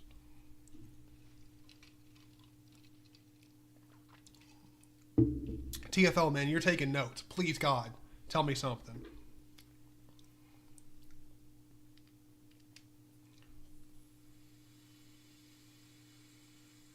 I'm just going to sit here and vape because I am so confused. I don't get it.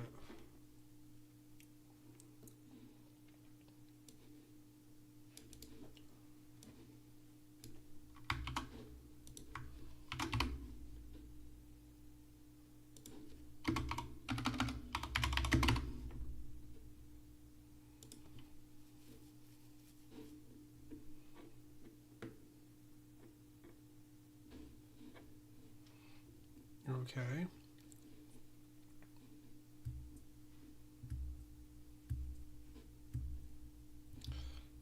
The number of tuple initializer operands is the variety of the constructed tuple. Tuple expressions without any tuple initializer operands produce the unit tuple. For other two tuple expressions, the first written tuple initializer operand initializes the field 0 and the subsequent operand initializes the highest field. For example, in the tuple expression A, B, and C, A initializes the value of the field 0, B initializes the field 1 and 2. Oh, okay. Okay. This, I get it. I get it. I get it now. This is going to return a type of unit. Like, you know, like down here, we're expressing different values, and we get each one as the actual type that it is. If we give it nothing, it's going to return nothing with a type of unit. Let's see what a unit type in Rust is. The parentheses type has exactly one value, parentheses, and is used when there is no other meaningful value that could be returned. Parentheses is the most common seen implicitly. Functions without a dash implicitly have return type parentheses. That is, these are the equivalent. Got you. I got you. Can be used to discard the result of an expression at the end of the block, making the expression and thus the block evaluate to just this. For example, F returns I64, returns unit, let I64 equals returns I64. Gotcha. Okay. I totally get you now. Okay. Like, okay, awesome. Like, instead of having to specify it, you just get the unit type. I got you. I got you. Okay. Okay. Well, this was a shit explanation right here. But again, we probably don't really even need to go into that at all because, well, I mean, the odds that you're going to be using like arrays and tuples without actually giving it a fucking value is probably pretty low. The array type, we're going to move on because that was rough. And we're going to see how much further do we have? Not much longer. I think this is pretty much the last section until we're done. So the array type. Let's move through arrays. Another way to have a collection of multiple values is with an array. Unlike a tuple, every element of an array must have the same type. Unlike arrays in some other languages, arrays in Rust have a fixed length. We write the values in an array as a comma-separated list inside square brackets. Cool. So for an array, it's square brackets, and then the array of values that you want. Arrays are useful when you want your data allocated on the stack rather than on the heap. We will discuss the stack and heap more in chapters 4. Or when you want to ensure that you always have a fixed number of elements. An array isn't as flexible as the vector type, though. A vector is a similar collection type provided by the standard library that is allowed to grow and shrink in size. If you are unsure whether to use an array or a vector, chances are you should use a vector. Chapter 8 discusses vectors in more detail. However, arrays are more useful when you know the number of elements that are needed, and they're not going to change. For example, if you were using the names of the month in a program, you would probably use an array rather than a vector because you know it will always contain 12 elements. Precisely. You write an array's type using square brackets with the type of each element, a semicolon, and the number of the elements in the array, like so. So we could give them all this type if we needed to. Here, I32 is the type of each element. After the semicolon, the number 5 indicates the array contains 5 elements. You can also initialize an array to contain the same value for each element by specifying the initial value, followed by a semicolon, and then the length of the array in square brackets. So if we needed an array that it's all going to start off as 3, but we're going to have 5 elements, we could literally just declare the array as such. And there we go. We'd have 5 variables in this array, all with the value of 3. The array named A will contain 5 elements that will be set to the value of 3 initially. Yep, this is the same as writing LA equals 3, 3, 3, 3, 3, all with commas in between them, but in a more concise way. I like it. Accessing array elements. An array is a single chunk of memory of a known fixed size that can be allocated on the stack. You can access elements of an array using an index using indexing like this. So let A equals all of these different values, 1 through 5.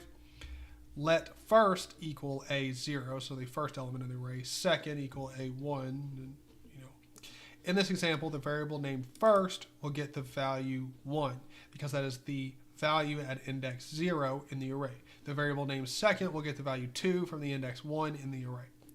Makes sense. Got it. Hopefully arrays make sense. Invalid array element access.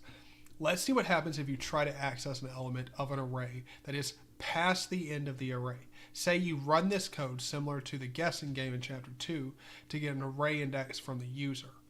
So we set A equal to something like this. Please enter an array index. Let mut index equal string new. And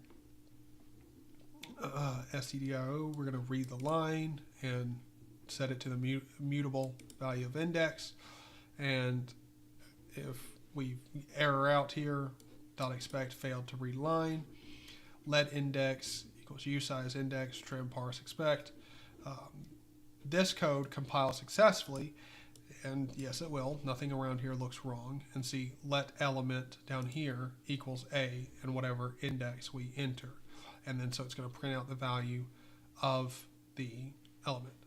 So the value of the element is at index blank is, and then we're going to give it the index and the value for which the element that the actual user specified. This code compiles successfully. If you run this code using cargo run, enter 0, 1, 2, 3, or 4, the program will print out the corresponding value at that index in the array. If you instead enter a number past the end of the array, such as 10, you'll see output like this. It panicked because the index is out of bounds. The program resulted in a runtime error at the point of using an invalid value in the indexing operation. the program exited with an error message and didn't execute the final println statement when you attempt to access the element using indexing. Rust will check that the index you've specified is less than the array length. If the index is greater than or equal to the length, Rust will panic. This check has to happen at runtime, especially in this case, because the compiler can't possibly know what the value a user will enter when they run the code later. True. This is an example of Rust's memory safety principles in action. In many low-level languages, this kind of check is not done, and when you provide an incorrect index, invalid memory can be accessed. Rust protects you against this kind of error by immediately exiting instead of allowing the memory access and continuing. Chapter 9 discusses more of Rust's error handling. Like it. All right. Let's see. Where are we at in here? We are not even close to finish with Chapter 3. So hopefully everybody is enjoying the stream. Enjoying it. I have not had a change in chat in a second. Yep, I totally thought you guys were ignoring me. Not really, I just thought nobody was chatting or nobody was here. But no, it turns out that YouTube just stopped letting me look at the...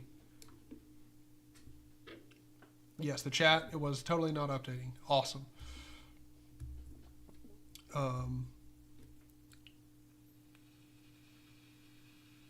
Thank you for messaging me on Discord, TFL, but no, I did not see it, obviously.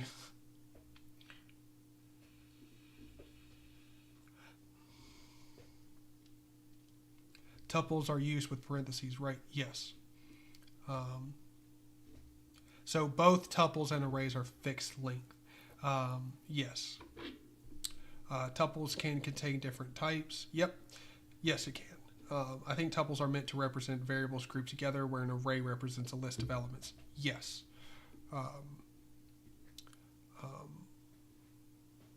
I'm sorry, TFL. I'm sorry for zooming through everything. I'll stop. I'll cut it back. Red, how's it going? I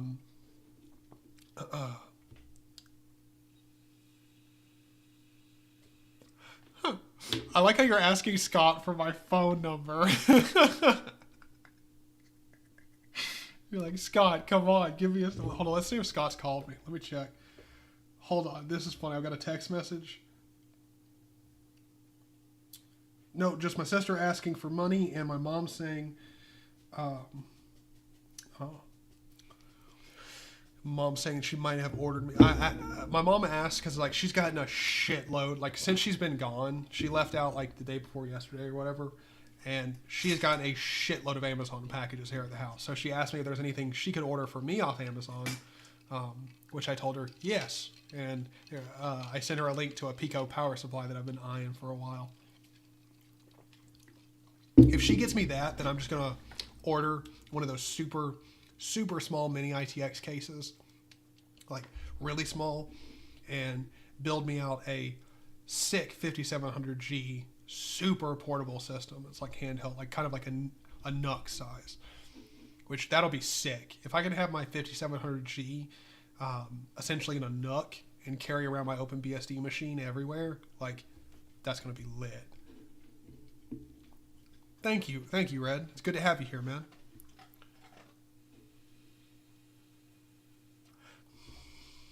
He definitely could. Wait, isn't your sister loaded? Yeah. Compared to me, she is fucking stacked. But I mobile deposited a check that we got from one of our dog sitting clients, and the bank that I use, I'm not shitting you. This is legit the truth. The bank that I used locked my bank account, my checking account. They locked the checking account, and they will not unlock it until the 5th, unless I send them bank statement. Like, I'm not fucking shitting you. This is what they told me. Unless I send them bank statements from another bank proving that I have enough money in that bank for them to unlock the account and me to use it. I'm going to repeat myself. My primary bank the only bank that I use told me that I have to give them proof of having enough money, more than the check that I deposited, in another bank for them to deposit the check.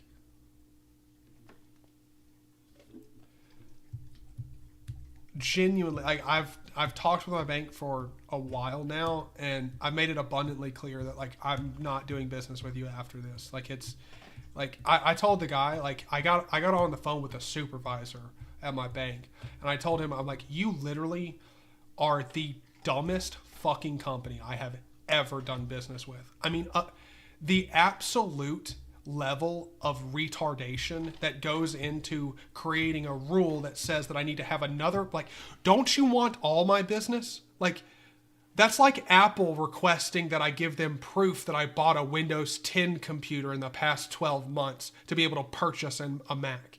Like, the level of stupidity that is going on in my bank is flabbergasted. Like, it is incredible. It is genuinely amazing. Like, I give you money and you want me to prove that I have money somewhere else. Like, motherfucker, you're where I give all my money to. What?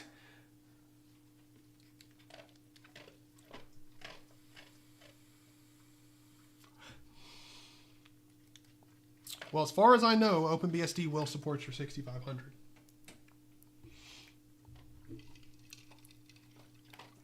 Oh, I'm switching banks. That's 100% happen. Like, I told the guy, I'm like, legit, if you don't get my account unlocked by today, which is the first, I'm like, I'm not doing business with you. Like, I will never do business with you again. Look, I'm not a rich person. I don't have a lot of money, but whatever money I do have, you'll never fucking see it. Like, that is, like, the levels of gross incompetence at my bank is astounding. Here's an example of how bad the incompetence is before we move on in Rust, just to give you guys a little entertaining story. They wanted me to instead, like, one of the things that I was told was that instead of me providing proof, like bank statements from another bank, what I could do was send an invoice for the check, and they could do something then. I told the lady, like, it's not like it's under the table work or anything, but we don't do proper invoices. Everything's done over text, and they either give us a check or cash or Venmo it to us, CashApp it to us, whatever, however the client wants to do it. So I was like, I can send a text message thread of, like, you know, us talking about payment and the check and everything. They told me that would be acceptable, which is literally ludicrous. Like, I told the lady, I was like, if I send you this and it does work, like, I'll be even more pissed off. Like, I'll definitely never do business with you, because I know that your legal team is genuinely grossly incompetent. Because if a text message thread counts as an invoice, like, your legal team is sleeping. Like, they're completely asleep. But whatever. So she told me that after we ended the call, I'd get an email in my account, which I did, that would let me upload the file.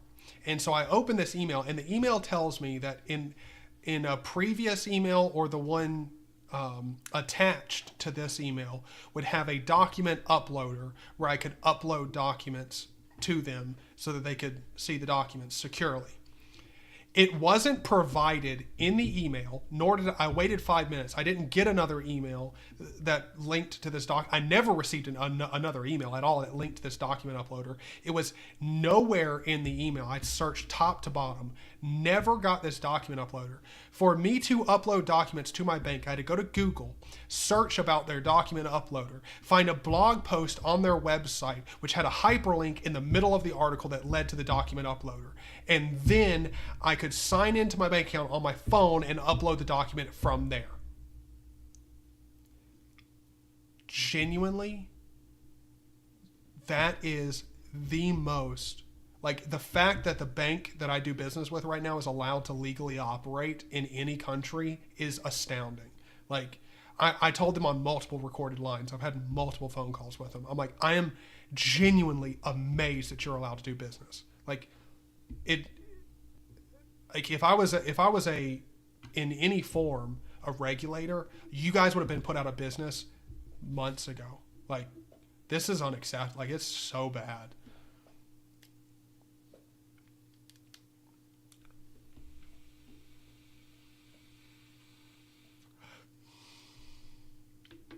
I've never closed an LLC. I've never made an LLC either, so hopefully that goes all smoothly. Good, good. Everybody's getting a chance to catch up and get up here.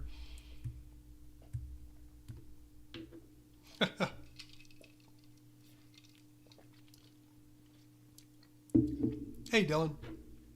Yes, Red. Like, my bank is... I mean, it's like gross incompetence would be the only way to describe it.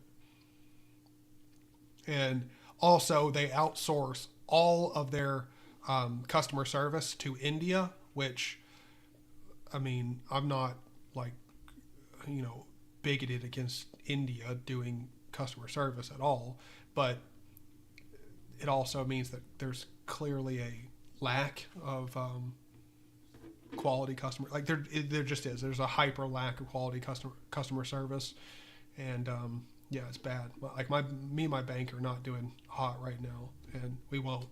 I've actually considered filing an FTC report on them, which is actually something I probably need to do, because there's I won't get into it, but there's one thing that they did that I know, like, legally speaking, is against FTC regulations, and all I have to do is report them.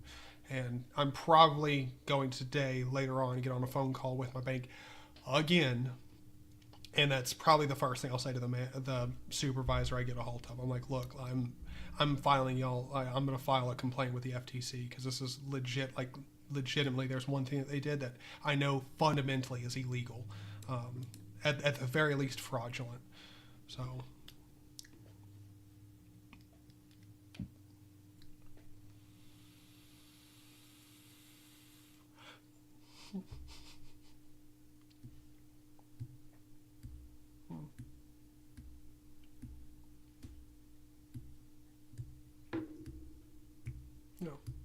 What bank? Acorns. I'll go ahead and tell you what bank it is. I won't even be shy about it. Acorns. They started off as just a nice little app to like help you save money. And like what they did is, like, when you made a purchase, like let's say your purchase was like $10.25, they'd round up 75 cents, take that 75 cents and put it into an investment account for you. Then they slowly morphed into an actual online bank, and that's what I have been using for quite a while.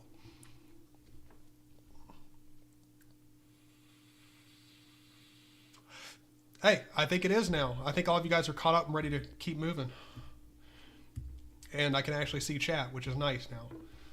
So we're on functions. Hopefully everybody's caught up now. I had a big tangent there on my bank. Childlike, I hope the new job goes well. I hope you land it too.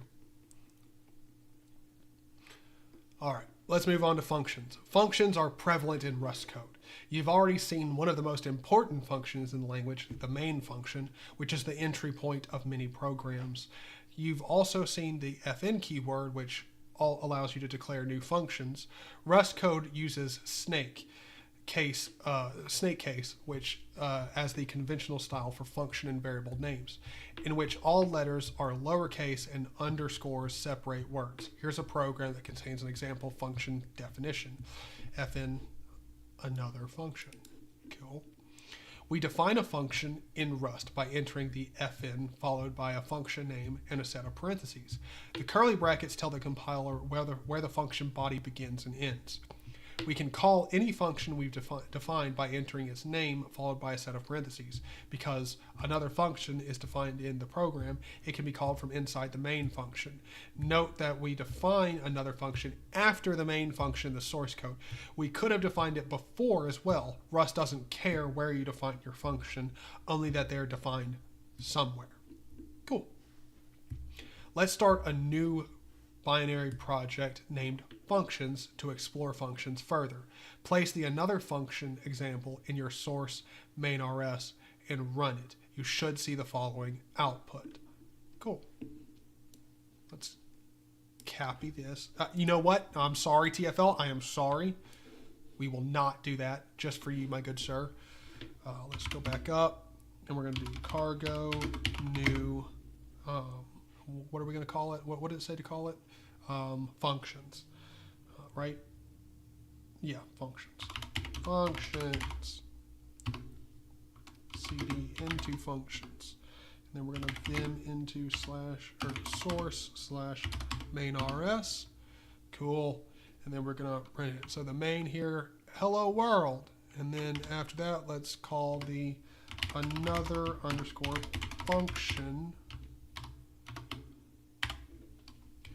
And then we're going to go down here. We're going to do function another underscore function. Let's give it the parentheses, and then here we're going to do print line exclamation point in quotes another. Let's actually type this out with capitals. Another function, and close it off there. Oh, no, that's not what I'm going to do. Right. Yep, that's it. Let's save that. And then if I do cargo run. Oh, well, I misspelled. That'll probably do it. Vim source main rs. Let's actually spell this right. Function. There we go. Now I do cargo run. There we go. Hello world, another function. Let's do it, boys.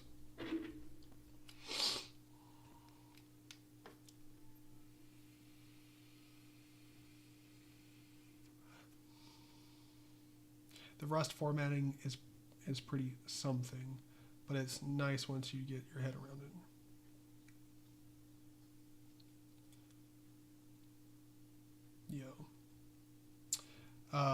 Yes. Rust format was covered earlier, which I do also really like.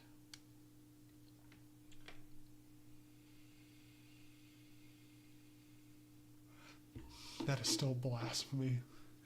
Well, here's the thing. Just because it doesn't have to doesn't mean that you can't do it that way.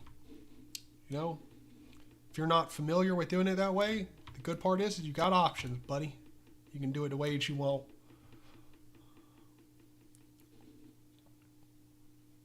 Yeah. All right. So we can call any function. Let's start. Let's do it. Yep. The lines executed in the order in which they appear in the main function. First, the hello world message prints, and then another function is called, and its message is printed. Parameters. We can define functions to have parameters, which are special variables that are part of a function's signature. When a function has parameters, you can provide it with concrete values for those parameters. Technically, the concrete values are called arguments, but in casual conversation, people tend to use the words parameter and argument interchangeably for either the values in a function's definition or the concrete values passed in when you call a function. In this version of another function, we add this parameter. So we call another function with 5, and we take in whatever it passes us in, and we call it x and make it an I32 integer. And then we're going to print the line here of it. Pretty simple, using the x variable that we took in. I think this is pretty basic. And what we are going to do is we're going to go here in our main rs, and when we call another function, we're going to do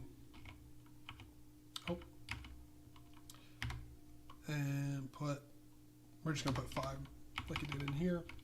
And this another function, we're going to do x. So we're going to take in a variable called x. We're not going to define it as an I32 or whatever. We're just going to use whatever default Rust gives us and see if this errors out, which it shouldn't. X. Yep. Okay, so we do have to give it a type. We do have to give it a type. I'm sure this is going to be covered later. Let's go through that. So when we take in a value or a parameter passed in here, we do also have to declare its type, which is going to be I32 here. There we go. Now we do get another warning here. Help. If this is intentional, prefix it with an underscore. Interesting. Try running this program. So what do we do that's different?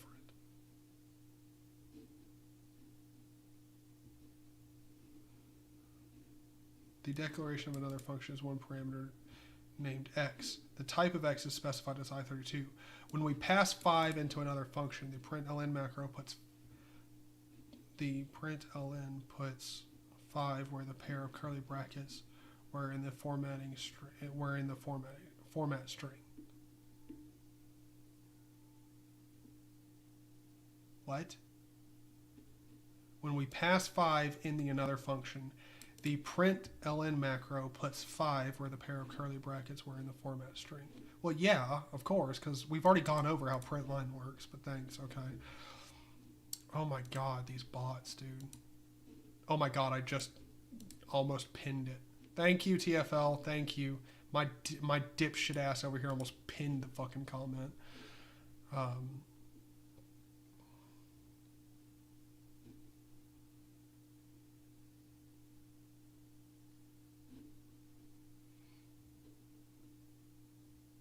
I'm living in the 1990s.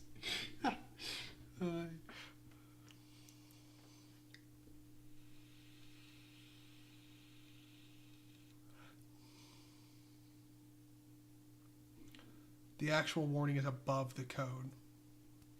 Yes, but we're still getting a warning. Make sure to read it all. See?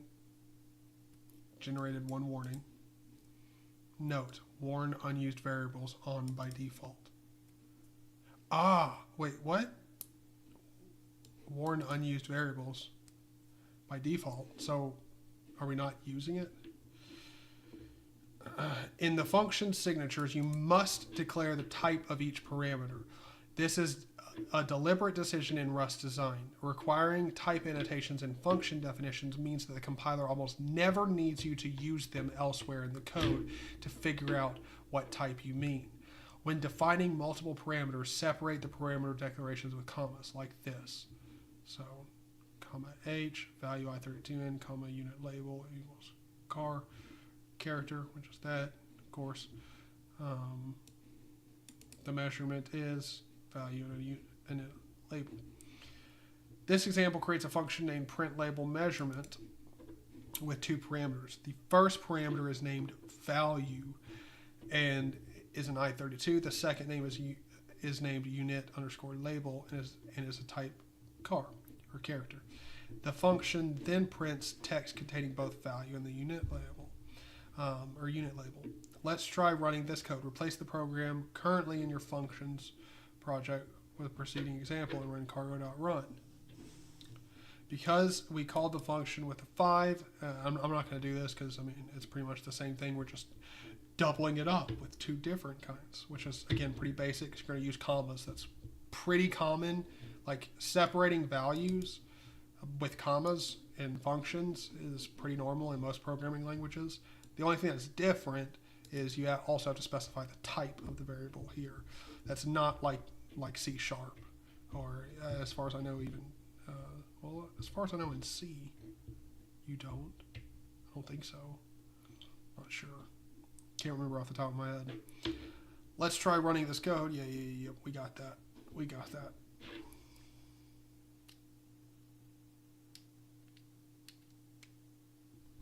Oh, I know, unused variable. That's why I'm confused.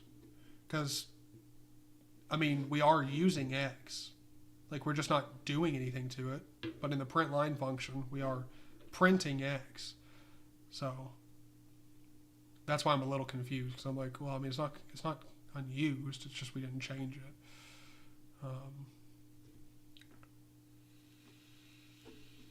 And C you do. Thank you, Steve. Okay. I couldn't remember off the top of my head. Again, I'm more familiar with C# than I am actually C. Okay, we stretch here for a second before we move on to statements and expressions. Statements and expressions. Function bodies are made up of made up of series of statements, optionally ending in an expression. So far, the functions we've covered. Good Lord, man, I can't speak. You're not printing it. What? Hold on, y'all are confusing me. Yes, I am. Print out. Oh, I'm not. Oh, you guys. You guys are beautiful. Thank you. Didn't even catch that. You guys are beautiful. Beautiful. Thank you. Thank you. Another function. Let's give it curly brackets here. And then I, comma, X. I didn't even notice I hadn't done that. Thank you guys. Look at that. Beautiful. You know, when you actually put in shit properly, works great.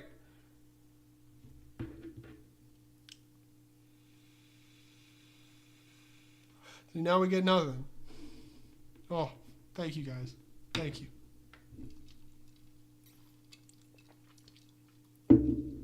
Cannot believe I did that. Thank you, Christian.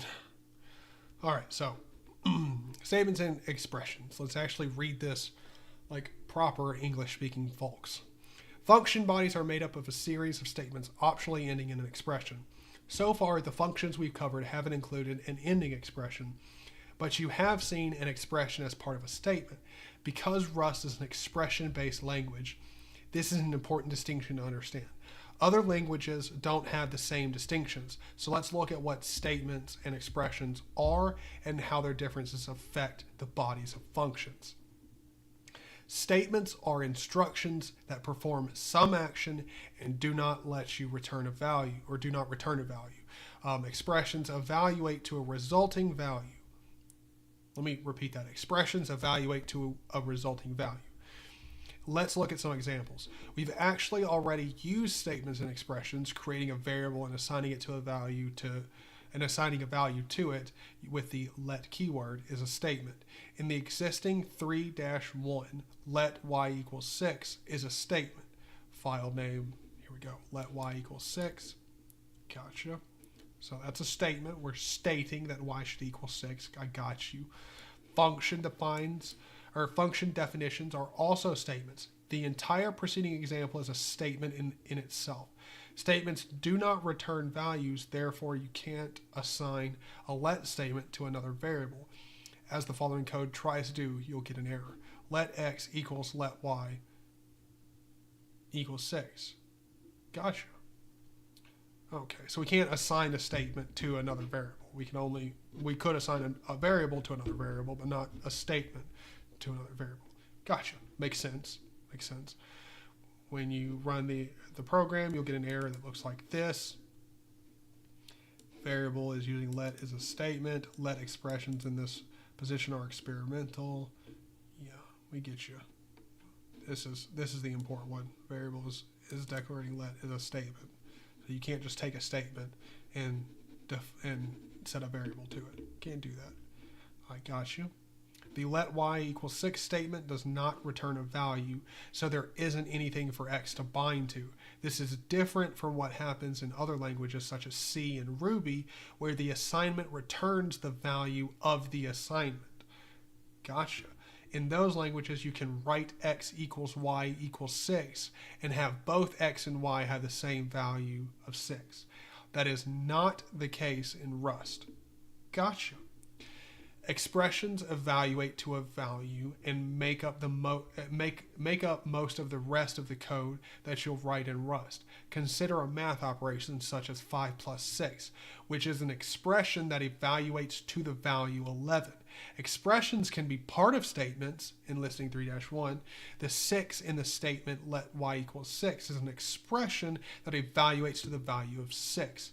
calling a function is calling a function is an expression. Calling a macro is an expression. A new scope block created with curly brackets is an expression. For example, here. Gotcha, okay.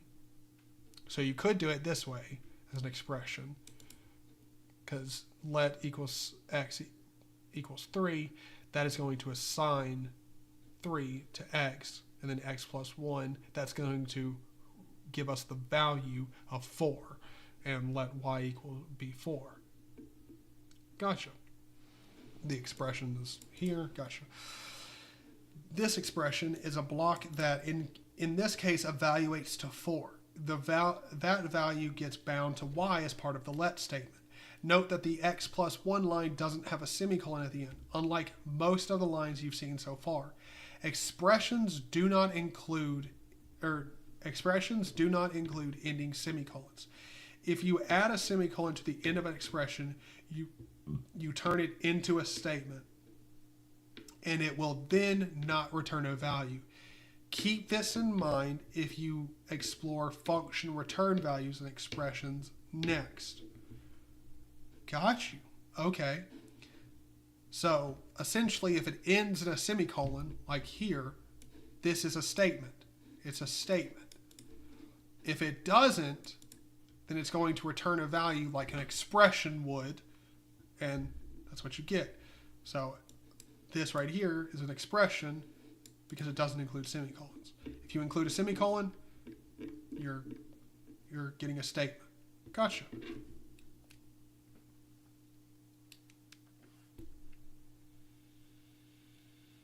No, let y equals 2 would be a statement. The expression like 2 plus, like, hold on, let me go back up here. Like this, or just this here, like this is an expression, x plus 1. But this right here by itself would be an expression. But this is a statement right here. This is a statement. So we're stating that x is equal to 3. And then down here, we're saying x plus 1. So this is not a statement, this is an expression. We're expressing that x plus 1 should equal something. Like this is expressing that after this, x equals 1. Or, excuse me, x is now 6 because we've taken, fuck me, if I could do basic math. 3 plus 1 equals 4, so this is expressing that x now equals 4. Good Lord. If I don't confuse you any further.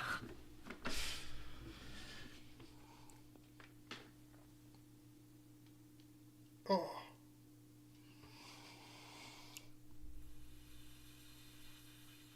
Me too, Ghost Ranger. I do really like Rust. I'm really liking it. It seems very interesting language. And it seems like it has a lot of quality of life improvements that because you're coming over from C# or C, at first seem like they're just a hassle and more shit to keep track of.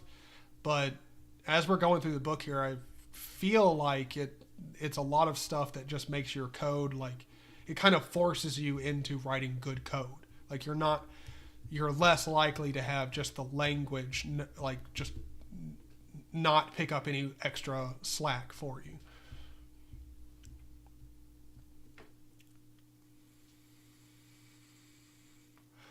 Exactly. And statements do not return a value because they're essentially stating a value. Okay, well, just for TFL, we'll take it back a second and make it a little bit more easy. So essentially, in a statement, a statement ends with a semicolon, and a statement is stating something. This statement here is stating that x is now 3. X, the value of x is 3. Here, we are expressing that essentially now the value is 4, but expressions give you a return value. This right here, let x equals 3, it's not going to give you the value of x. It's not going to give you the value of 3. It's not going to give you anything. We're just stating that now x is 3. This down here is an expression because it gives you a return value. It gives you 4. Like this value here, like this is going to take x, which is 3, add 1, and then spit out a value of 4, because that's what it is.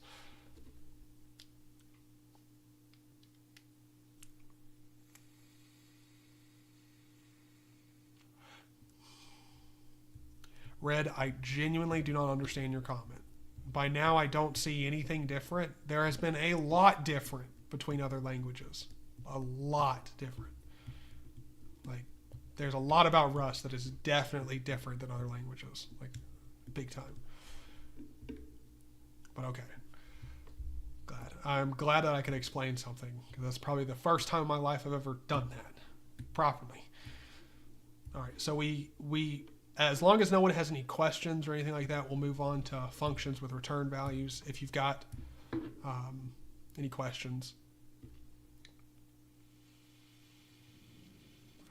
Yes, Steve. Thank you guys for coming in here with the proper way of explaining something. Yes, that would be definitely correct. Statements are declarative. Yeah. But I'm not big brained like that. Is this statement and expression definition in all languages? It seems very different than what I've learned over the years. Yes and no. As far as I know, in some languages, statements and expressions both return a value. I don't know off the top of my head which languages that is, or whatever. Like, I couldn't point you in a direction of which one of them are, but I know in some languages, actually, I think it went over it up here. Like Ruby and one other languages are like that. So there are a few different languages where statements and expressions will both return a value. In Rust, a statement doesn't return a value, and an expression does. There are languages where you don't have to learn the distinction, such as Ruby, because they'll both, statements and expressions, both return a value, so you can kind of use them indiscriminately and not care. Here, you do have to care.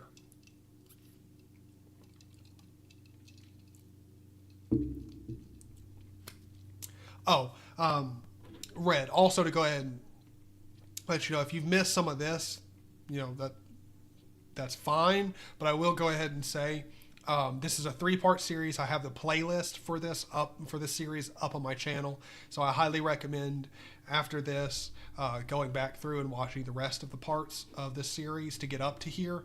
Some people were pretty confused at the beginning of this stream because they thought this was the first one, and whatever. We have 2 previous parts in the series, so I've made a playlist on the channel so you can go back through and figure it out. No problem, dude. Teabag is here for you, TFL. Any day, any day. And I just swung my head back, and I just realized I am definitely drunk. I have been sipping on this drink pretty heavily. I'm feeling quite a bit tipsy. This is gonna be fun. Let's see where we are in the book. Okay, we're on functions. We've got 2 more subsections to go.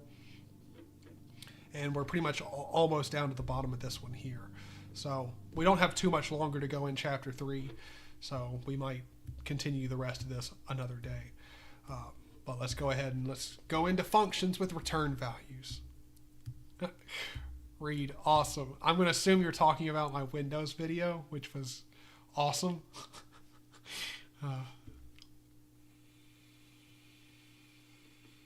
No problem, Red, no problem. All right, so functions with return values. Functions can return values to the code that calls them.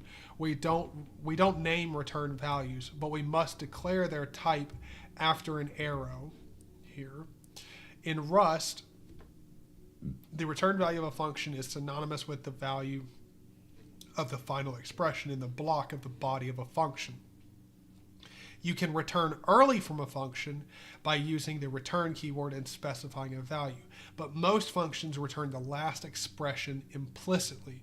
Here's an example of a function that returns a value. Okay.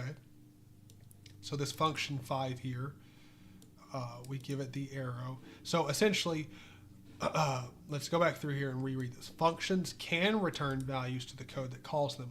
We don't name return values, but we must declare their type after an arrow. So if this function is going to return a value, then we need to give the arrow and the type that it's going to return. So this function here is going to return an i32-bit integer, and the only line in this function is 5. So it's going to return 5 here. So we're going to set x equal to 5, and it's going to print out 5. There are no function calls, macros, or even let statements in the 5 function. Just the number 5 by itself. That's a perfectly valid function in Rust. Note that the function's return type is specified to as a i32-bit integer. Try returning this code. The output should look like this. We just get the function as 5. I'm not going to run that because I highly doubt I could fuck that up, but that's definitely something I could. But you're essentially just going to create a function that's going to return an i32-bit integer, and we're just giving 5, which is interesting because that means like you could, if you wanted to, in a roundabout way, instead of like declaring shit like a normal person, like you could just use functions to declare stuff and then use like just set the variables to the function's output throughout your entire code base, which is to me hilarious. But you know for a fact there's been some dipshit who's done it before. Just made this the way that they set variables in their code. But yeah.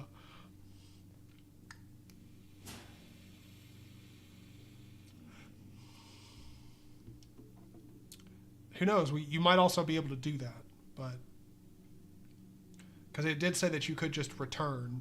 But I kind of like this though. I'm not gonna lie. Like I get what you're saying, funky syntax, but let's go ahead and let's think about it logically from someone who has no idea about your code. Like they have no idea what it's doing, what its functionality is. If every single function that you write that's going to return something, if at the very top of the function you can clearly and easily see what type it's going to return, it makes understanding, like reading the code, really nicely, because you know just by reading the top declaration of the function whether it's going to return something or not, and also if it's going to return something, what is it going to return. And here we immediately know it's a 32-bit integer, which is super nice. Like that's, to me, like this is totally alien to me. This is a very different way of doing it, but I can objectively say that that's definitely a really good way of going about things from, the perspective of someone who's not actually working on your code. They can read it and kind of figure out what a function is going to end up doing at the end of it without having to go through the entirety of the code and figure out that way, oh, this is what the function returns or is going to return, whatever. So there are no function calls, macros, and let's say, but yeah, we already read this. The 5 in 5 is the function's return value, which is why the return type is i32. Let's examine this in more detail. There are two important bits. First, the line let x equals 5 shows that we're using the return value of a function to initialize a variable. I got you. Because the function 5 returns a 5, that line is the same as the following, let x equals 5. Gotcha. Second, the 5 function has no parameters and defines the type of the return value, but the body of a function, or of the function, is a lonely 5 with no semicolon because it's an expression. Here we go, back to expressions. Because it's an expression whose values we want to return. So no semicolon because it's an expression and we're going to want to get a value from it. I got you. Let's look at another example. Main here, let x equals plus underscore 1, 5. Print line, the value of x equals x. Plus underscore 1, x is of type 32. And we're going to pass I32. And then x plus 1 returned to there. And so we're passing in 5 here. And when we pass it in, we're making it equal. We're taking 5. So we're passing in the number 5 into this plus 1 function here. And again, we're going to set x to the value that comes out of this right here, this function. But we're passing in the function 5. So when we pass it in, 5 becomes x. It's of type I32 integer. We're going to return an I32 integer. And then down here in this function, we're saying x plus 1. So 5 has become x. And so since x is 5, 5 plus 1 equals 6. We're going to return that value here and set x equal to it here. And then we're going to print this out. So let's go ahead. Let's vim into source main.rs, and we're going to actually add this. So let's fully add this. And so inside of the here, we're going to do let x equals plus underscore 1. And then in here, give it feed at 5. And then print, we're going to have a print line here. Print line, exclamation point, and in quotes, the value of x is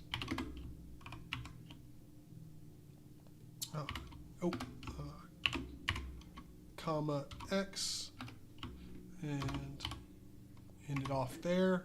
And then down here, remove this function name, call it plus underscore 1. And x is going to be of I32, and we're going to do the arrow, and it's going to return an I32. Okay, and then inside of this function here, what we're going to do is we're going to take it back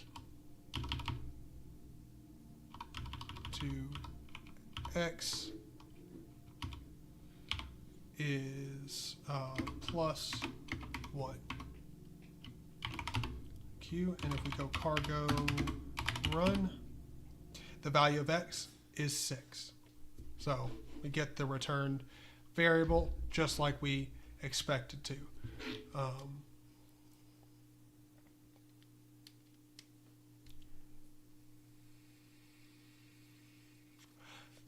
I get the type thing at the top, but I'm somewhat used to that already in Perl. But the 5 and not return thing wigs me out. Well, instead of saying return and saying whatever we're going to return, the way it works here is you just, when you declare a function, you're going to say, hey, this is going to return something of type I32. And then whatever you want to return, you just make it the last expression in your function. Or you could also use the return, which I'm sure we're going to dive into here in just a second. But you don't have to explicitly return and end the function. You could just say, hey, whatever expression's in here, because again, expressions return a value. So if the function ends returning a value, whatever you've expressed as the thing to return, you're going to get. Are functions void by default? I don't know what you mean by void by default. Functions by default will not return a value. That's what we're talking about here. You will have to specify, hey, this function's going to return a value. What type of value it's going to return, I32 or whatever. You can make it, usize, string. You get it.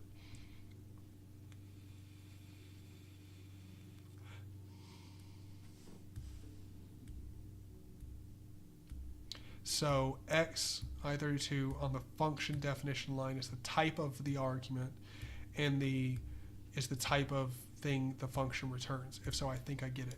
I believe you get it. Yeah, like that. Yeah, you got it. You got it, because this is the type of argument here. So we're going to take in whatever we get passed into this function. It's going to be it's going to be called x, and we specify the type here, and then we're going to say, hey, this function will return a 32-bit integer.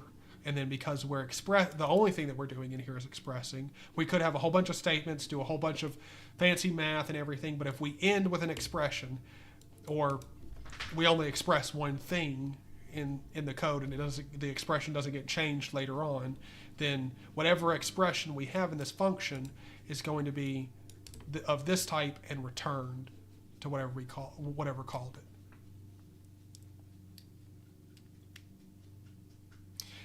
Yeah, I've never. Yeah, void is like null, but in C# you actually specify that specifically in functions, kind of the same way you do here, but you don't.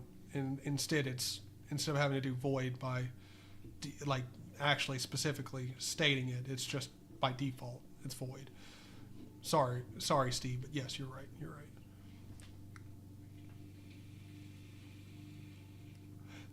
And I is for signed. Yes. If we wanted to do an unsigned integer, we could do U32 and return both. Everything I say is through the lens of Z. Yeah. I've started to notice that. Null is something. No, null is literally means nothing. But technically speaking, when you return null, you are returning... essentially you are returning something, but it's the equivalent of nothing. Like you're returning essentially the expression of hey, there's nothing. Like it's kind of it. Like you're technically returning a 0, but not the value of 0. You're returning nothing, which is essentially 0. But I mean, you kind of get the point. At least I hope. I hope you get that. Like you are returning something, but it's just what you're returning is the signifier for, hey, there's bullshit here. There's nothing here. If that makes any sense. Void is a data type that represents nothing. Thank you, Ghost. That is how you should actually explain it. Yes, it's you're returning something, but what you're returning represents nothing. If that makes sense. Like you can't actually return nothing. You have to return something, but you can return something that states that it's nothing. Programming. Never confusing at all. I wish you guys could see the hand signs that I was making when I said that.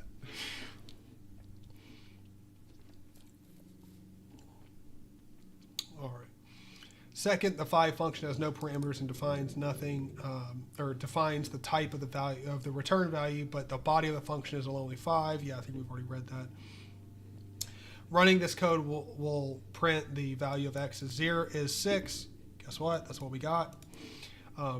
But if we place a semicolon at the end of the line containing x plus 1, changing it from an expression to a statement, we'll get an error. I don't even need to do that because I completely believe you, because I get how statements and expressions are different. No, I got you. So we'll see expected in I32. So we get nothing because we're not actually returning anything. We're just stating, hey, inside of this function x plus 1, like you're just stating that. You're just stating x is now 6. You're not actually returning a value.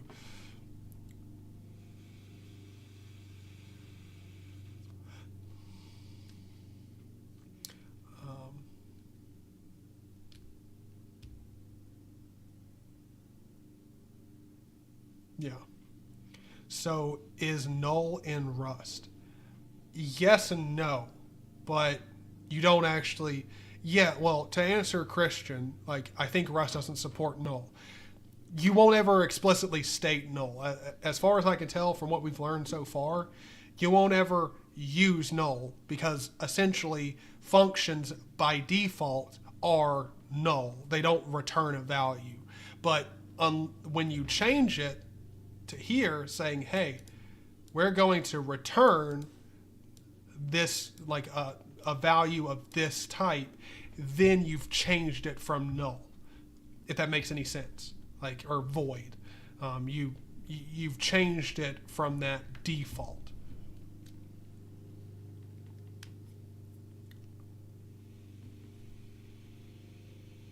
I think the unit type was the equivalent of null. Yes. Sorry. Yes. So essentially, like this function here with just the parentheses after it, this is null. Like we're not returning a value. Same here, even with these inside of the parentheses here. When we just have the parentheses, it might as well just be fucking null. We're not returning anything. And then when we specify, hey, we want this function to return a value, it's no longer null. We're actually, returning a value. The main error message, mismatch types, reveals the core issue with this code. The definition of the function +1 says that it will return an I32, but statements don't evaluate to a value which is expressed by the closing parentheses. See here? Expected in I32, found parentheses here. This is the unit type, just parentheses here, which is essentially the equivalent of null, which is, again, saying the unit type here might as well be fucking null. We're sending back nothing. Therefore, nothing is returned, which contradicts the function definition and results in an error. In this output, Rust provides a message to possibly help rectify this issue. It suggests removing the semicolon, which would fix the error, which is nice. So, yeah, there we go. Again, I know we just covered something that could be a little bit more complex, so if anyone wants us to take a second, cover it, you got questions or anything like that, please ask them. We'll cover it. Buddy is calling at me. I think he wants to go outside, so I'm going to let Buddy outside real quick, and I'll be right back, but I'm going to let him go. If you got any questions before we move on to comments or anything like that, please ask it. I'll be right back. Come on, buddy. I know. You want to go outside? Come on. Come on.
I don't know that was a 5-minute break, but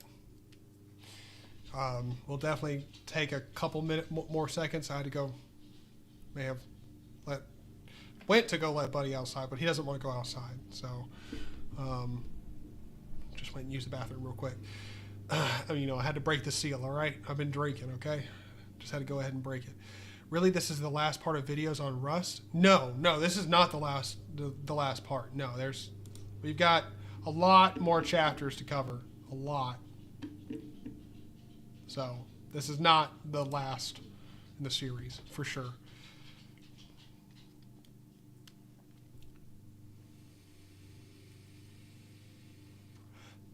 Yes. Yeah, TFL, that's exactly it. What are comments? This right here. But we'll get into that here in a second. But instead of just using a useless void context, it actually returns that value from the function. Nice. Exactly.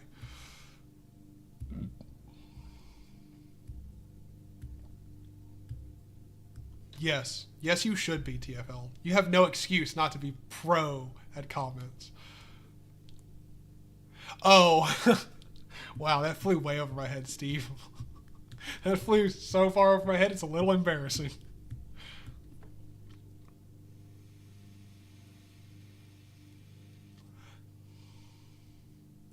Looks like we do an IFS and loops, then we done with this chapter.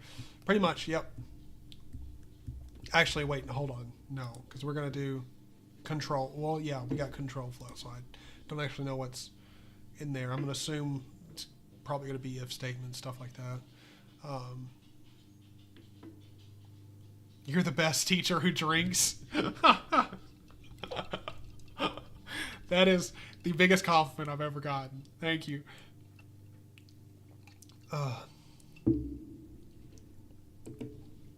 All right, so let's go into comments, boys. All programmers strive to make their code easy to understand, but sometimes extra explanation. There we go. Sometimes all right, we're starting over. All programmers strive to make their code easy to understand, but sometimes oh my fuck, I can't speak. But sometimes extra explanation, fuck me, that was difficult to get, is warranted. In these cases, programmers leave comments in their source code that the compiler will ignore, but people reading the source code? The fuck is going on with my voice? Shit. Source code that the compiler will ignore, but people reading the source code may find useful. Here's a simple comment. There we go. In Rust, the idiomatic, I'm going to assume, comment style starts a comment with 2 slashes, and the comment continues until the end of the line. For comments that extend beyond a single line, you'll need to include / on each line, like this. Okay. Comments can also be Wait, hold on. I feel like that's untrue. In Rust, I'm pretty sure if you do the /* shit and then * at the end of it, it'll also comment out everything in between. But whatever. We'll just go with it. Cool. Comments can also be placed at the end of lines containing code.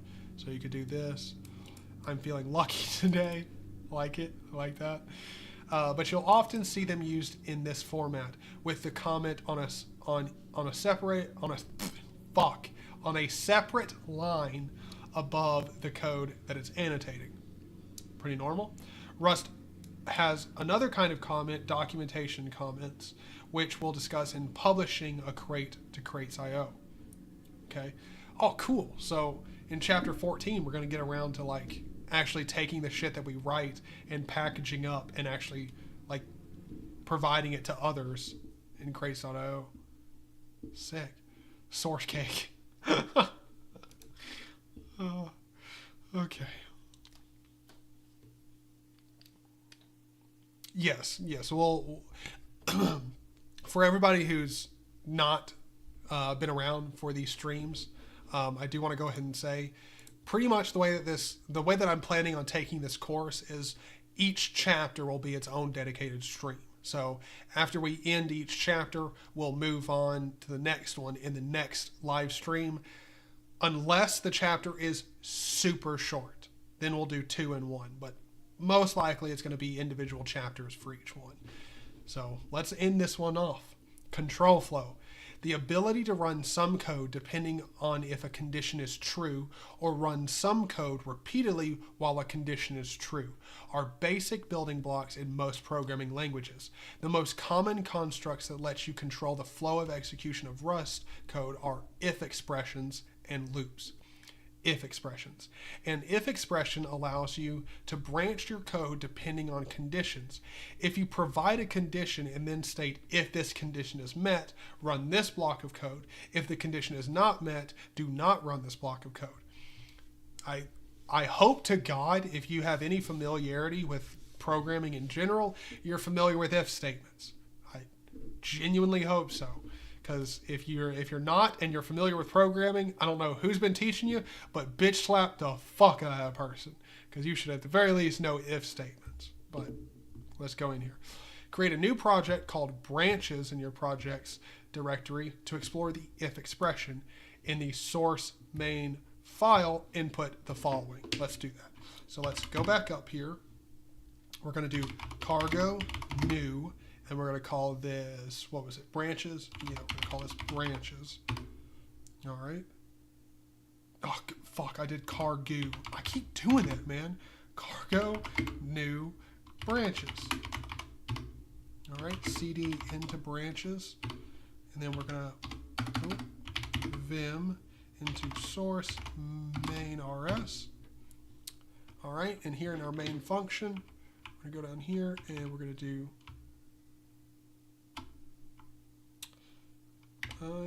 let number equals 3. And then if number is less than 5, then we want to do this code here. Print line, exclamation point, condition was true. Oh, what the fuck? True.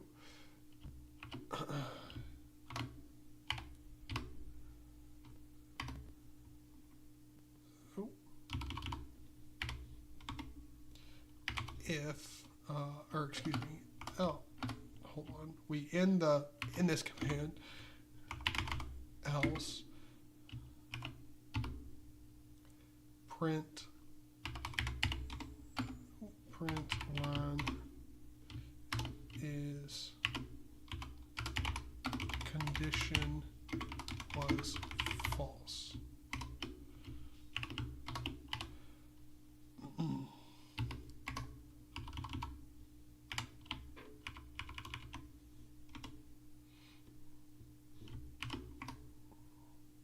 Okay, yep. And then if I do cargo run, we should get condition was true because it's underneath 5.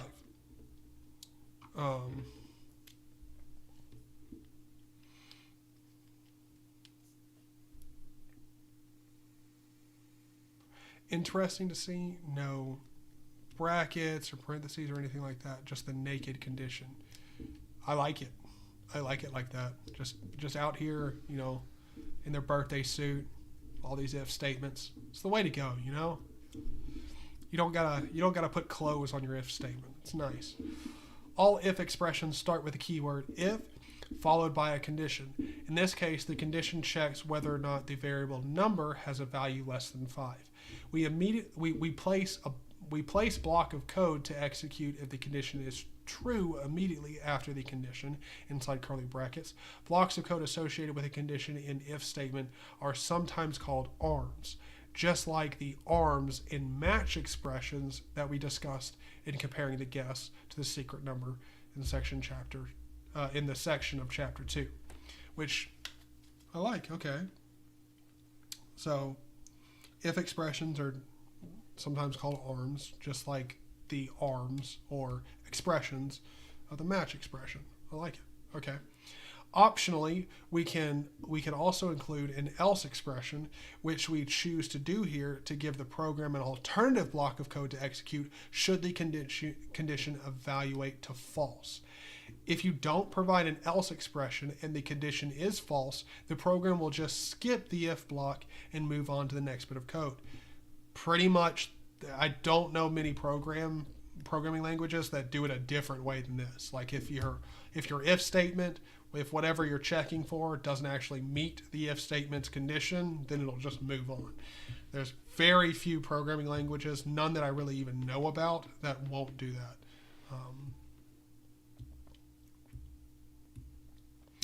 Off topic, someone can recommend me some VPS, but some VPS are using.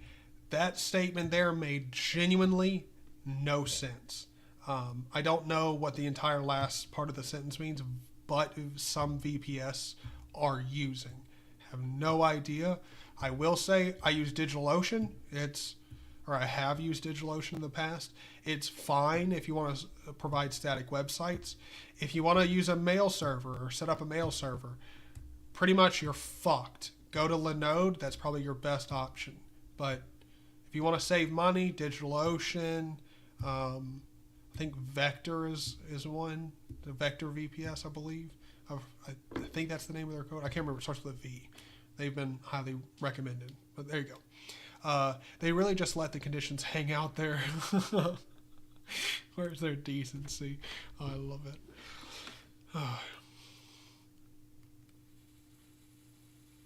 I don't think Python uses parentheses either. I think you can just state the condition.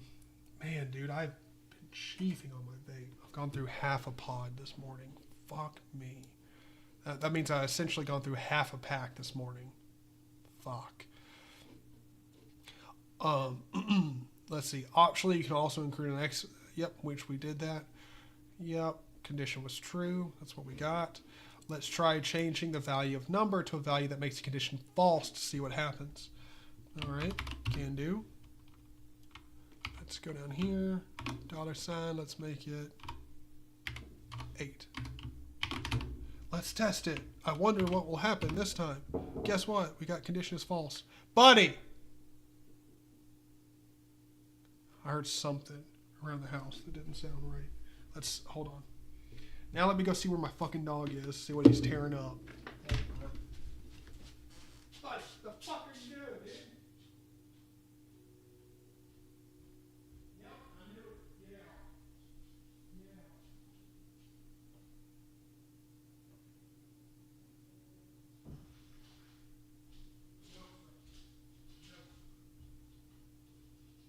Get your ass in here. Come on. Get your ass in here. Come on, get up on that bed.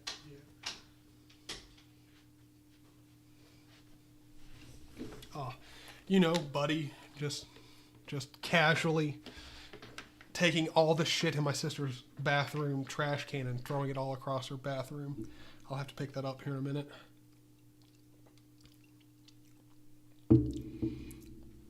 Linode is good, but it is overpriced. Like, they're good, but they don't.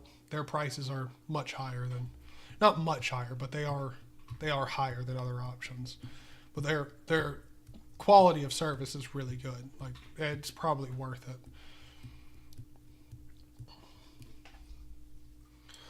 Let's see. Thanks, Zaney, for VPS recommendations. I need to learn the English language. No, you're good. You're good, man. I can piece it together. Yeah. I am 100% intoxicated. That is for sure. But hey, I'm actually like still learning Rust, which is interesting. So let's try changing the value of number. So yeah, we did that. It's also worth noting that the condition in this code must be a bool. If the condition isn't a bool, we'll get an error. For example, try running the following code. Wait, what? If number just is, number was 3. The if condition here, I'm not even going to do this. That's just dumb. The if condition, because you're not even giving a condition to it. The if condition evaluates to a value of 3 this time, and Rust throws an error. Because you're essentially saying if 3, and that's just it. Like, it's just getting a value of 3.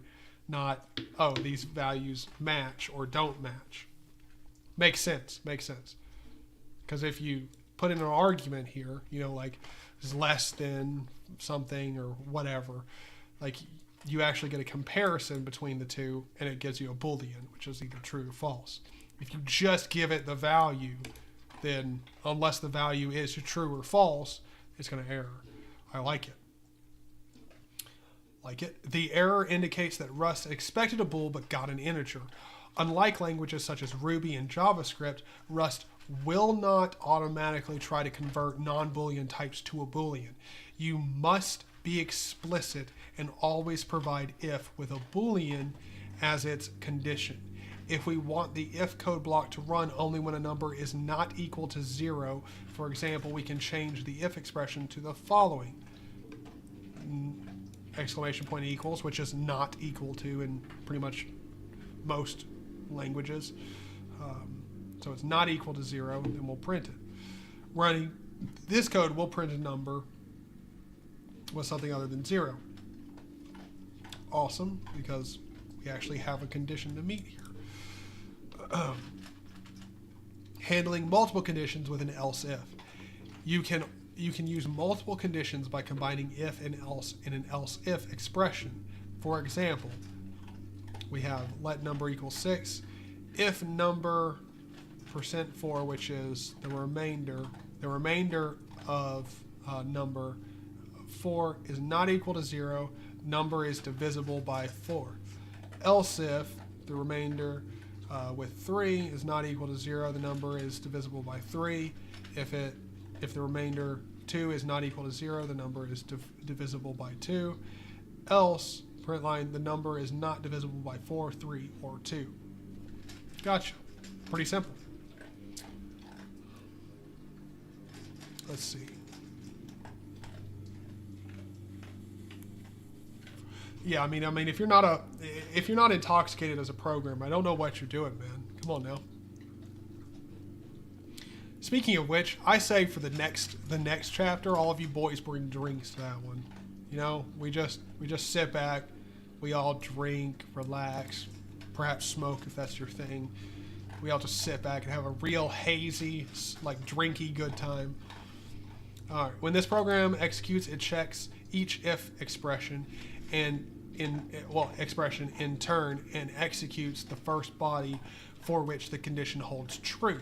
Note that even though 6 is not divisible by 2, we don't see the output number is divisible by 2, nor do we see that number is not divisible by 4, 3, or 2 text from the else block. That's because Rust only executes the block for the first true condition. And once it finds one, it doesn't even check the rest. I like it. Using too many else if statements can clutter your code, so if you have more than one, you might want to refactor your code. Chapter 6 describes a powerful Rust branching construct called match for these cases. Cool. So in chapter 6, we'll be covering match. Cool.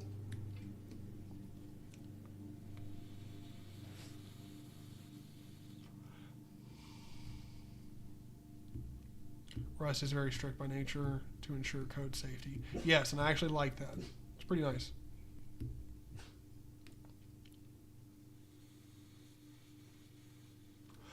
I don't know what you mean by be careful with apologies, Zaney. But I like that, but I'm actually trying to learn shit here. That's true. That's true. I mean, it gets pretty difficult to take notes really well, you know, when you've been drinking. Using if in a let statement. Because if is an expression, we can use it on the right side of a let statement to assign the outcome to a variable, as in listing 3-2.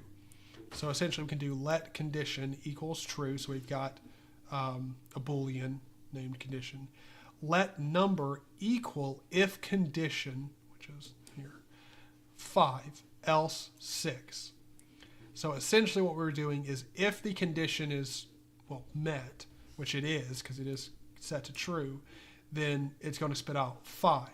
If it's not true, then it's going to spit out 6. The number variable will be bound to a value based on the outcome of the if expression. Run this code to see what happens. So the value of the number is 5. Gotcha. And then if we had made it, or if we actually wrote this code and ran it, if we put false there, then we would get 6, just as intended. Remember that blocks of code evaluate to the last expression in them, and numbers by themselves are also expressions. In this case, the value of the whole if expression depends on which block the code executes. This means the values that have the potential to be results from each arm of the if must be set to the same type in listing 3-2. The results of both the if arm and the else arm were I32 integers. If the types are mismatched, as in the following example, we'll get an error. So if we set the condition to true, we set let number equal if condition 5, and then else 6, which is a string. So we've got an integer here and a string here. Then we're going to get an error. When we try to compile this code, we'll get an error. The if and else arms have value types that are incompatible, and Rust indicates exactly where to find the problem in the program. Expects integer, found string. Gotcha. The expression in the if block evaluates to an integer, and the expression in the else block evaluates to a string. This won't work because variables must have a single type, and Rust needs to know at compile time what type the number variable is. Definitely. So knowing the type of the number lets the compiler verify the type is valid everywhere we use number. Rust wouldn't be able to do that if the type of number was only determined at runtime. The compiler would be more complex and would make fewer guarantees about the code if it had to keep track of multiple hypothetical types for any variable. I like it. Makes sense too. Repetition with loops. It's often useful to execute a block of code more than once. For this task, Rust provides several loops which will run through the code inside the loop body to the end and then start immediately back at the beginning. To experiment with loops, let's make a new project called loops. Let's do that. Let's go over here. Let's go back up. Let's do cargo new. We're going to do what? We're just going to call it loops. All right. Call it loops. It's ls here. We've got multiple folders now, boys. We're moving up in the world. Let's go loops, and then we'll vim into our source main rs file. All right. Rust has 3 kinds of loops: loop, while, and for. Let's try each one. Repeating code with a loop. The loop keyword tells Rust to execute a block of code over and over again forever, or until you explicitly tell it to stop. As an example, change the source main rs file in your loops directory to look like this. This is going to be terrible. This is a terrible idea, but you know what? Let's do it anyway.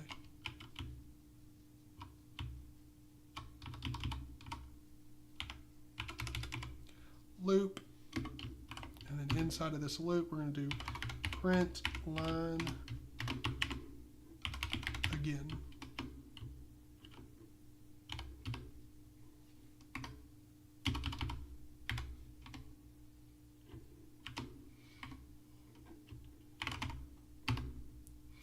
All right, then if we go cargo run, what? Oh. Thank you for letting me know, man. I didn't even notice that. Let's close off that parentheses like a normal good little boy. Then do cargo run.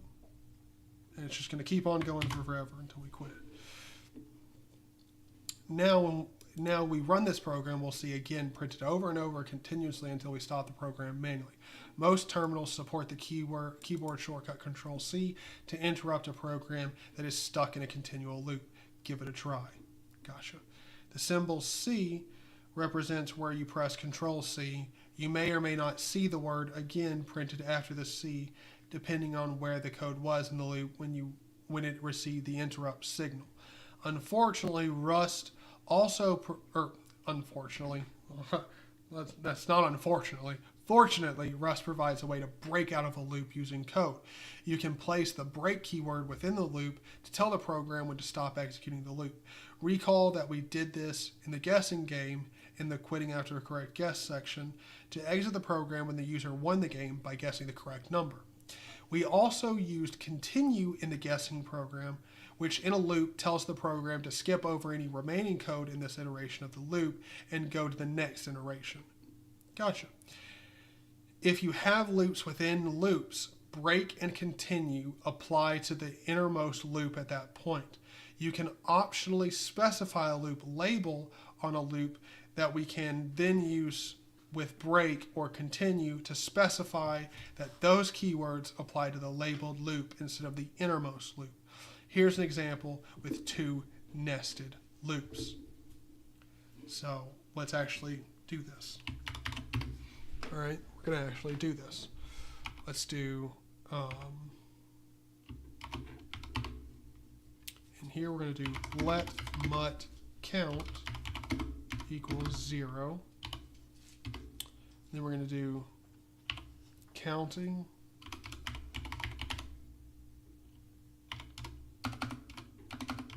oh my god, up. I don't want a fucking O in there. Thanks, keyboard. Thank you.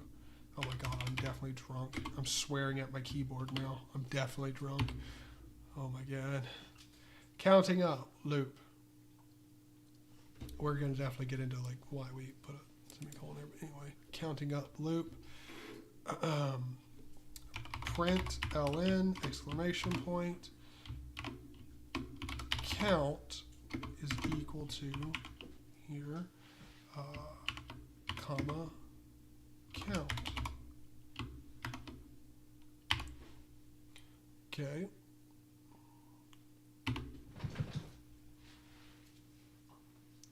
Let's see. Let mut remaining equals 10, colon, and then we're going to do another loop in here.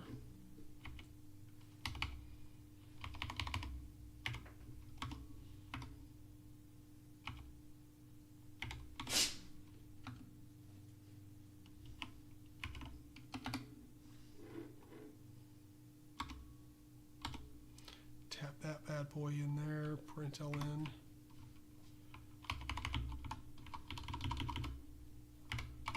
Remaining equals here,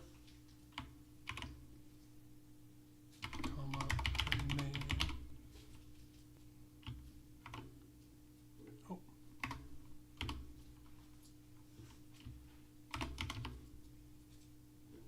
If remaining is equal to 9, then we're going to break counting up. Gotcha. Okay, so we're going to break out of there.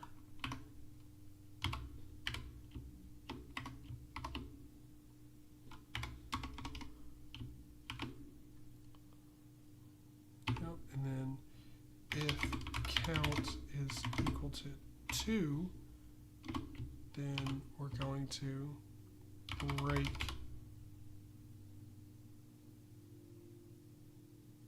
counting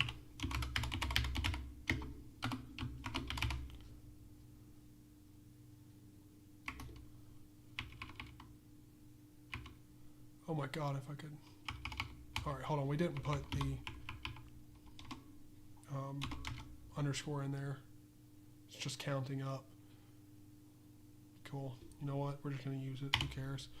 Counting up.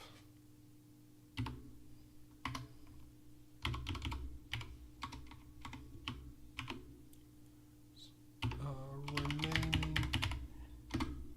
minus equal to 1.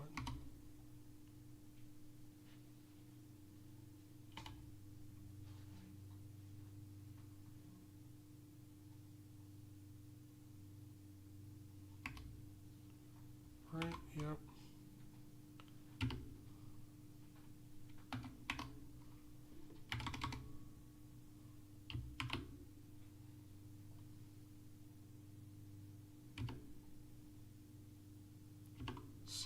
Count is plus and equal to 1, colon,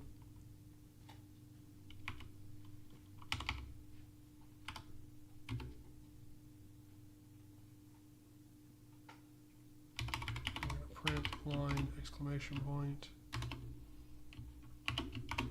end count equals this. What the genuine fuck? How did a P end up in there? Okay.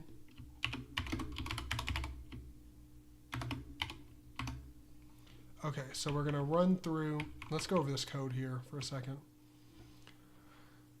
loop labels. Sick.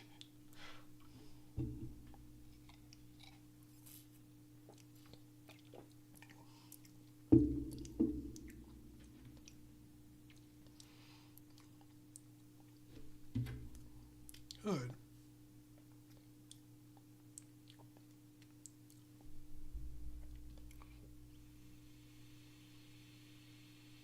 Sorry, I got to take a vape here. So we've got the counting up loop. When we loop through here, we're going to print the line count, and it's set to count, which is, so it's at first it's going to print 0, and then let mut remaining equals 10 in this loop. Then we're going to loop through this next loop here, and we're going to print line remaining is remaining, which at this point is going to be 10. And then if remaining is equal to 9, we're going to break, so it's not. So we're going to keep running through it. If count is equal to 2, then break counting up. So that essentially means on the second time that it runs through this loop, we should actually get, we should actually break through it, because it's going to run through this loop here and in. Wait, no, it won't, because it's going to loop through this here, which means once it hits remaining, we're going to take off remaining. We're going to go back through this loop. And we're only going to break out of this internal loop if remaining is equal to 9. So that means we've gone through it 9 times. We're about to go through it the last, and we'll break out. And then if count is equal to 2, then we'll break counting up. But counting up will only do that once we break out of here. So essentially, you know, I'm a little confuzzled on why we would have the count equals 2 break out of it, but whatever. Let's save that. Let's run it. Not cargo, you dumb fuck. Cargo run. There we go. Okay. Help remove this mut. Unreachable statement. Any code following this expression is unreachable.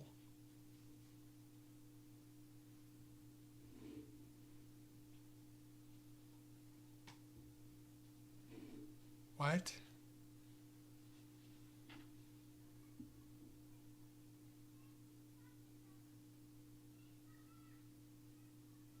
I'm so confused. Hold on.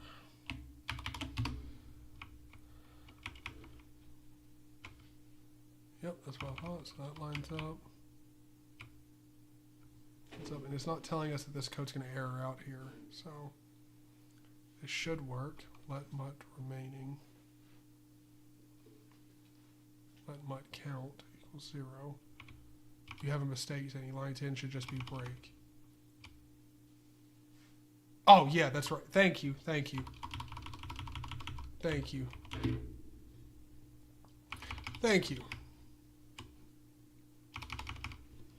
You know that moment when you learn that you can't read right? Not cargo. God Lord. Run. There we go. Okay, so count 0, remaining 10, 9, count equals 1, remaining 10,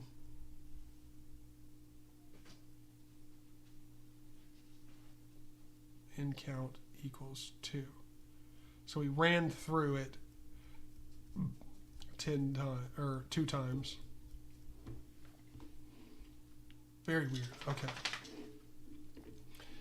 Let's read through this. The outer loop has the label counting up, and it will count up from 0 to 2. The inner loop without a label counts down from 10 to 9. So the first break that doesn't specify a label will exit the inner loop only. The break counting up statement will exit the outer loop. The code prints 0, 10. Oh, I got you. I get it. I get it. I get it. So we're breaking out of this loop here. I got you. I got you. But then we will continue to run through it. I got you. I got you. Yep. So we get 10, 9, 10, 9, 2, and then remaining 10 and count of 2. Gotcha. I got you. I'm all caught up now. I understand it. I understand it.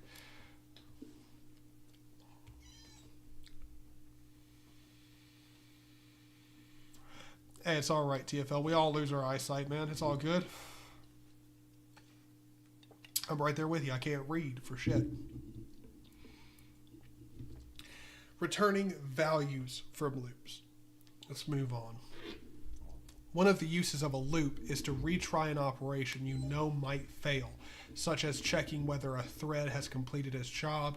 You might also need to pass the result of that operation out of the loop to the rest of your code. To do this, you can add the value you want returned after the break expression you use to stop the loop. That value will be returned out of the loop so you can use it as shown here. So counter equals 0, let result equals this loop here, counter plus equals 1, and then if counter is equal to 10, then break counter times 2. And so essentially we're going to run through this loop here, adding 1 to counter each time. And so when we hit the 10, when counter loops through here and it's added to 10, we're going to break the counter and times it by 2, which I hope you guys understand what number we're going to get out of here. Let's see the magic mystery. Put your bets in chat on what it's going to be. Hopefully you can do basic math, but that's besides the point. Before the loop, we declare a variable named counter and initialize it to 0. Then we declare a variable named result to hold the value returned from the loop. On every iteration of the loop, we add 1 to the counter variable and then check whether the counter is equal to 10. When it is, we use the break keyword with a value counter times 2 after the loop. After the loop, we use the semicolon to end the statement that assigns the value to result. Finally, we print the value in result, which in this case is 20. Wow. Hopefully you guys knew what 10 times 2 was. No, it is not, Josh, and it definitely will never be. Never going to learn Lisp on much. That's one of the things that I can promise you we will never do. We will never learn Lisp on this channel, ever. If you want to learn Lisp from someone, this is not the channel for you. Never will be. I'm not interested in Lisp. I could give 2 shits less about Lisp. Don't care about Lisp. Never. I just never will. Even if I became the biggest Emacs user on the planet of Earth, I would never give 2 shits about Lisp, eLisp, or any of the other ones. Don't care about Lisp and never will. Quite frankly, I don't hold Lisp in high regard at all. It's not because it's a terrible language, but I just couldn't care less about it. A program will often conditional. Let's actually read the title. That'll probably be nice. Yeah, this is a pretty advanced chapter, so I mean, if you wanted to go back through it and watch later, it makes sense. Or just go back through all of this yourself later. Probably going to be, important. Philip, how's it going? Bro, you need to embrace the power of the parentheses. I'm sorry. Like, Lisp is, I just never will. I genuinely think Lisp is one of the dumbest languages I've ever seen. Like, it's just, there's no point to it at all. You could accomplish everything that Lisp does with a handful of different languages that have genuinely better features than Lisp. Like, Lisp just, it has no interest to me whatsoever. And also, by the way, here's another thing. If you're interested in learning languages because you want to build up, a base of knowledge that you can monetize later on in your life and, will come in beneficial, the last one to ever learn is Lisp. Literally, I would be flabbergasted to find out that there is any major corporation on planet Earth that has a need for a Lisp programmer. I would be astounded. Even at the GNU Foundation, I would be surprised that Lisp comes in handy ever. I could say the same about Rust. I don't know. There's plenty of jobs. Like, just go search for Rust programming jobs. There's quite a few of them. I live in Tennessee, and I can find about 4 or 5 jobs locally that are hiring for programmers. And it's not explicitly what they're asking for, but a big benefit is Rust programmers. God, man, these bots, I'm telling you, report pornographic material.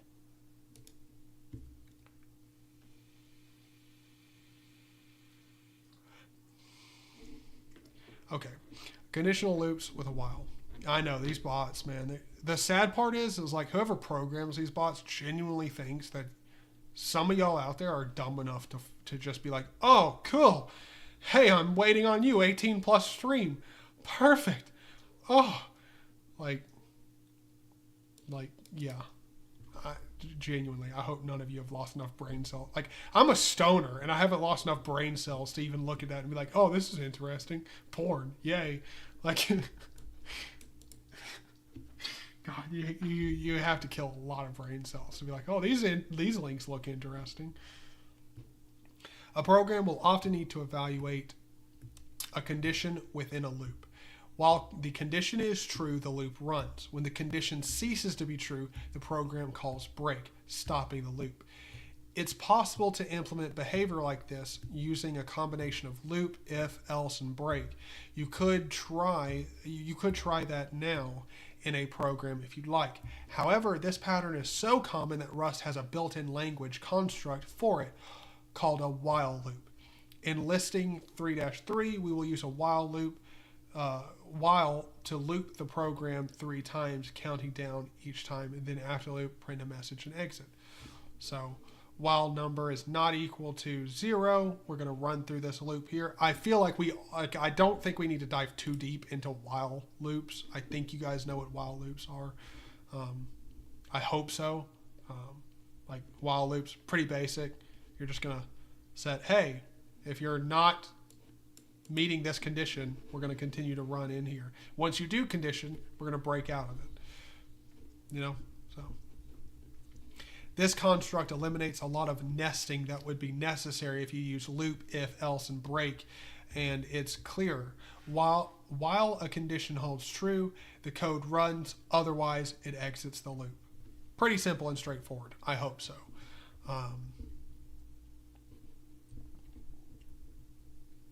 Imagine creating a search engine or kernel in brainfuck. I'm not gonna lie, there are some programming languages like Haskell. Haskell is a great example. Like Haskell is one of those languages where if you're not paying attention and just quickly gazing past it, like you're turning your head past some of the code, you'll genuinely think it's brainfuck. Like, you can test it out. Just load up a big Haskell program you're not familiar with at all. You have no idea what's going on in the code, and then take your head from complete right and spin it around like 180 degrees across your screen, and tell me you don't for a second be like, that could be brainfuck. Like Haskell does on a glance look like, oh my God, someone's writing in brainfuck.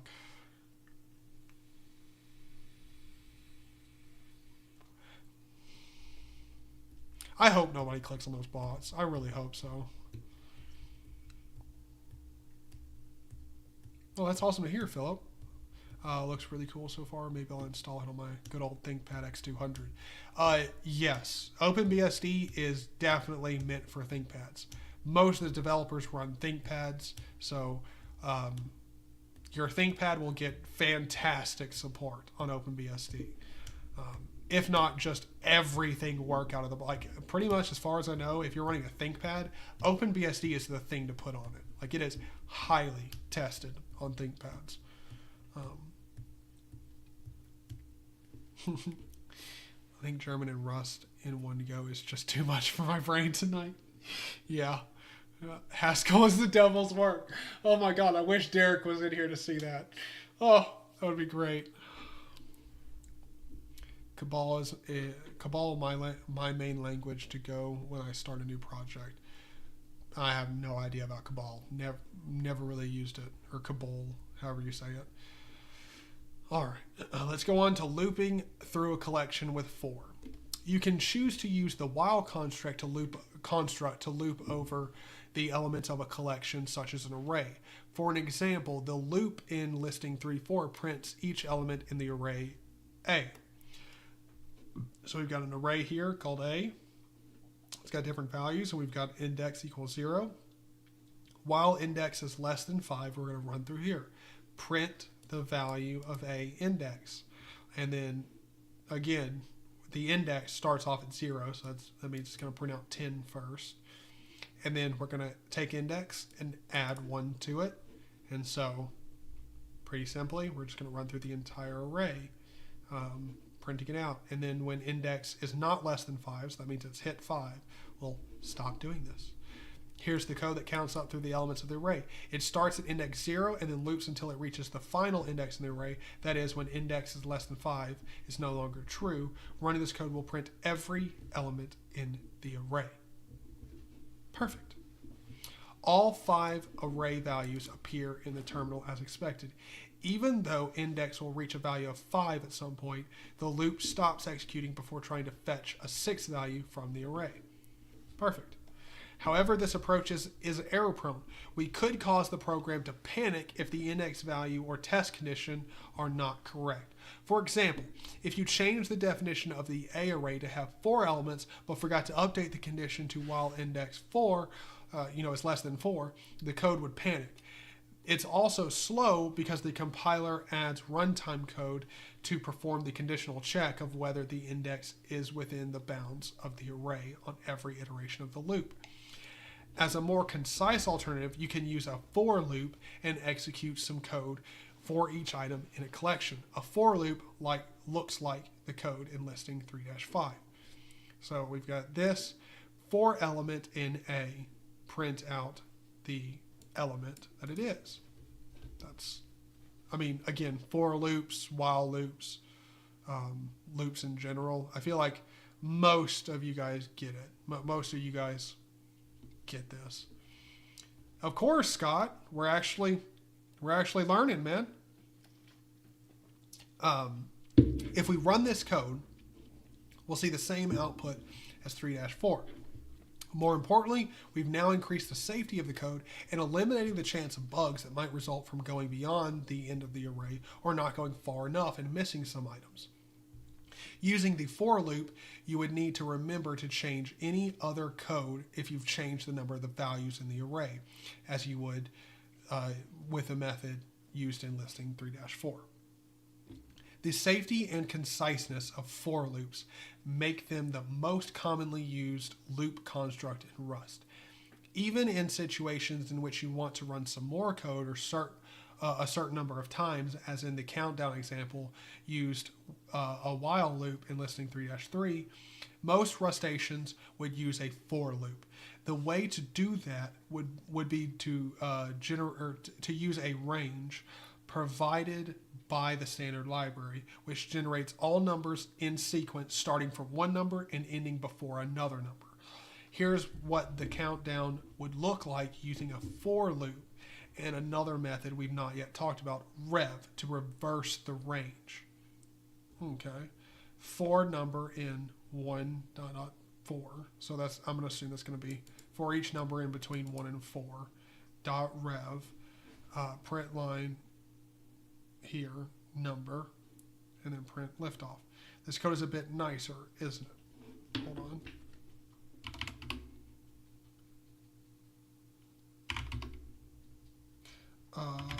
Was it in loops that we were doing that earlier? Hold on. Vim loops source main RS.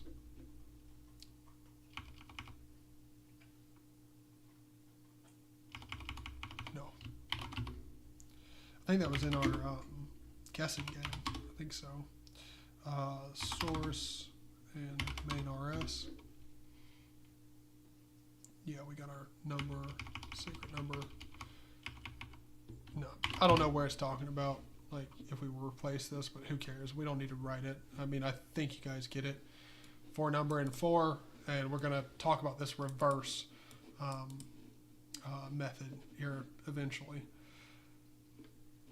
But instead of looping through the entire list, we're just going to say, hey, in 1 through 4, dot reverse, which again reverses the list. So forward down, then we're going to do.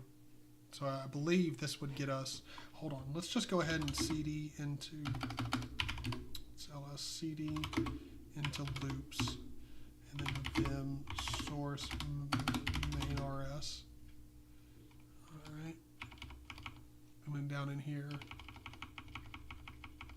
let's replace everything in here.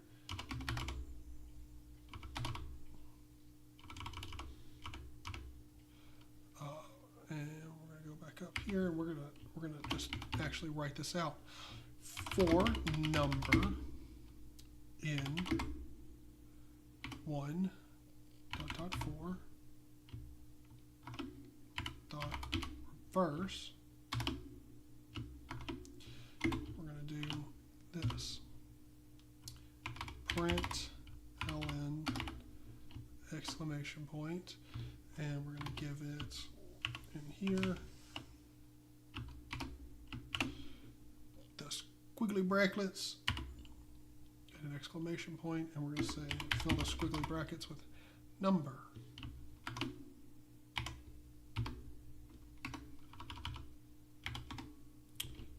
Get that there, and then print line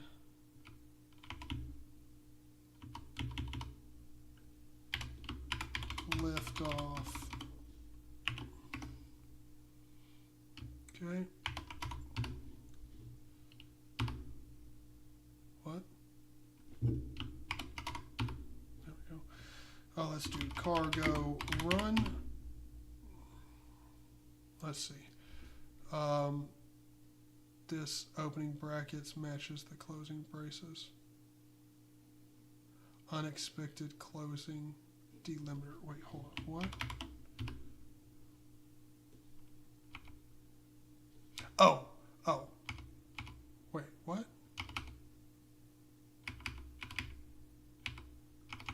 No, am confused.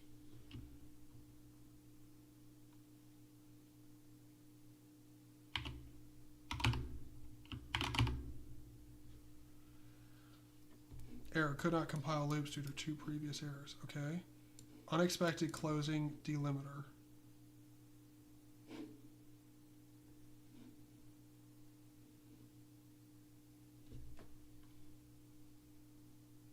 What? Oh. Hold on. Yep. I didn't have this right here. That's what it's telling me. I didn't have both the parentheses. I didn't even notice it. Why do you keep telling me that? One more file to edit. LS source. Yeah, like what are you? Why? I think it's because I put the Q in there. Like yeah, that Q there. Anyway, now if I do cargo run, there we go. 3, 2, 1, liftoff. Yeet yeet. So we're just gonna run through that for loop. I think that makes sense. Yeah, thank you, Scott. I did not even miss. I didn't even notice the parentheses missing. Thank you.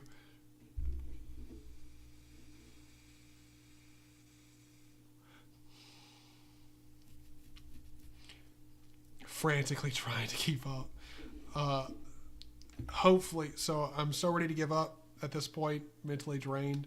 Well, luckily we are at the summary and at the bottom of this. But if you have any like questions or anything was confusing, we'll go ahead and spend some time here talking about it. Let me go ahead and read the summary, and then again, ask questions if you want anything that we should go back over and cover, or it's a little bit confusing. Your notes are not fully detailed and explanatory. Let me know. But you made it. This was a sizable chapter. You learned about variables, scalar and compound data types, functions, comments, if expressions, and loops. To practice with the concepts discussed in this chapter, try building programs to do the following. Convert temperatures between Fahrenheit and Celsius. Generate the nth Fibonacci number. Print the lyrics to the Christmas Carol, The 12 Days of Christmas, taking advantage of the repetition in the song. When you're ready to move on, we'll talk about a concept in Rust that doesn't commonly exist in other programming languages. Ownership. Cool. So I think what we'll do is for the next live stream, what we'll do in that part is we'll actually build out these 3 programs here that we learned from this section in the live stream. So we won't just continue on with the book. Well, the next live stream will spend time creating a nice little program to convert temperatures from Fahrenheit to Celsius, generating the nth Fibonacci number, which is definitely new to me. And also, this is going to be an interesting one, printing out the lyrics from the 12 Days of Christmas song. So that'll be pretty cool. That should be a more interesting and laid back stream, because we won't just be reading and diving into and absorbing knowledge. We'll actually be practically practicing what we've learned so far. I think that'll be fun.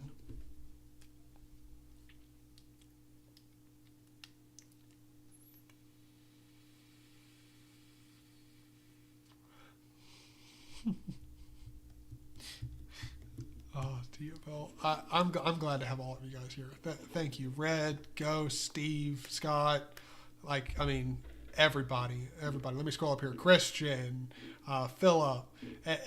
There's been a ton of y'all in this stream. Thank all of you guys for coming and making this fun, being part of the group.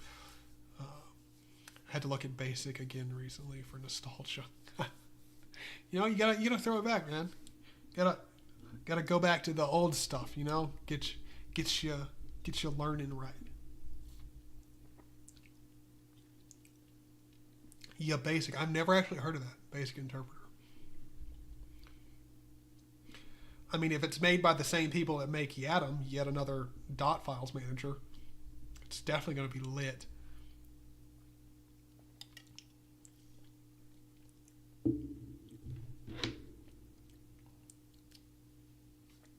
Precisely, TFL. So for the next stream, we'll be doing some practical application of what we've learned so far, and that one should be interesting because I'm not going to have help from the book or following, so you guys are going to actually be able to watch me stumble through this, either help me out or not help me out and just laugh at my misery and trying to figure out how to do this shit. So yes, you can, TFL. Yes, you can.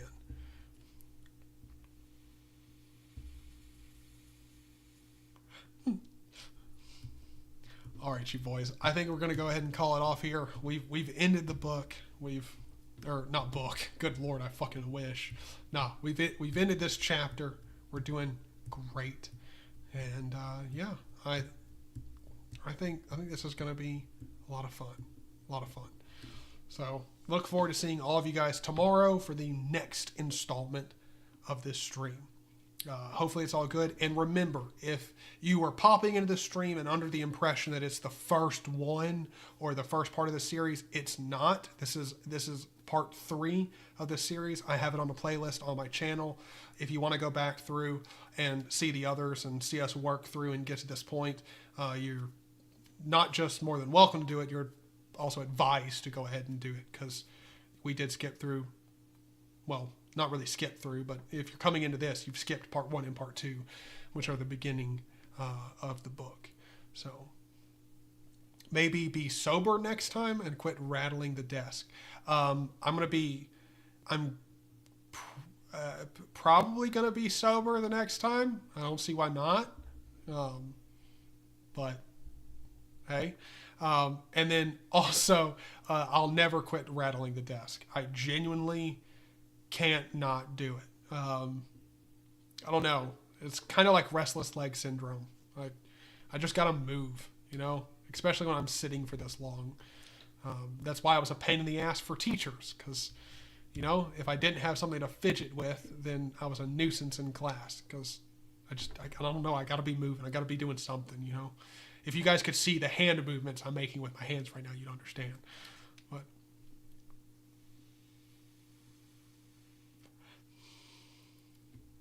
I think I haven't studied like this ever. That's good. It's surprising that I've turned this channel into something where we actually learn stuff together. That's interesting. Well, let's all get smart together, okay? Christian, it's been a while for me. Thank all you guys for being here with me. I assure you I will be drunk. That's what I like to see, Steve. All right? That's what I like to see, all right? The next class, you can put your mic on another desk. I don't have that option. I only have one desk in here, and there's genuinely nothing I can do. I've tried purchasing expensive ass microphone stands. Those don't work. They work literally just as well as my $20 Amazon one. They make just as much noise as this one does. And really, in all honesty, if my desk was like 400 pounds more heavier, then it wouldn't wobble. But can't do it. I have RLS, but the rattling is very distracting. I do not understand, though. I struggle with. Or I do understand, though. I struggle with it. Yeah, thank you, man. I just can't. There's nothing I can do. Like I would apologize for it too, but that's just me. I'm not going to apologize for me being me. I gotta move. I got to. I can't just sit still for like a really long time. I feel like most people can like relate to that, but. I would say that, hey, I do my best to fix it, but I've already tried. Like, there's nothing I can do to fix the rattling other than just not move. But that's difficult. So thank you guys for being here. This has been a lot of fun. I enjoy, as always, talking with you guys. I'm going to, after this stream, pop into Discord and hang out there for a while. So if you guys want to come on in there, talk, ask questions, or just overall just have a good time, sit back and talk, I'll be over on my Discord. Links to that will be in the description. And yeah. And TFL, I missed my last desk. Don't you fucking lie, brother. You love that standing desk. You love it to death. But you miss the sturdiness of your last desk. You don't miss the last desk. You just miss an attribute of the last desk. Let's be real. Speaking of standing desk, before we end the stream, I will go ahead and say my mom just ordered the exact same desk so I've gotten TFL to get the same desk I have. There's another person in my Discord that I've gotten to get the standing desk that I have. My mother has now just ordered the same standing desk that I have because she's like, it's really good. It's really good. But all right. We're going to go ahead and end it off here. Thank all you guys for coming. Again, all my links are in the description. And I will go ahead and thank my Patreons or patron supporters here because I don't normally do that in live streams, but like, let's do it. Why not? There's a little bit over a handful of people that support me over there financially, which is genuinely mind-blowing, and I can't thank these guys enough. So Russell Willis, Art Center, Seneca, Joshua Lee, Papa Smurf, and Matt from the Linux Cast. All of those guys support me over there, and it's much appreciated. I hope all of you guys have a fantastic day. Thank you for being here, and I'll see you, boys.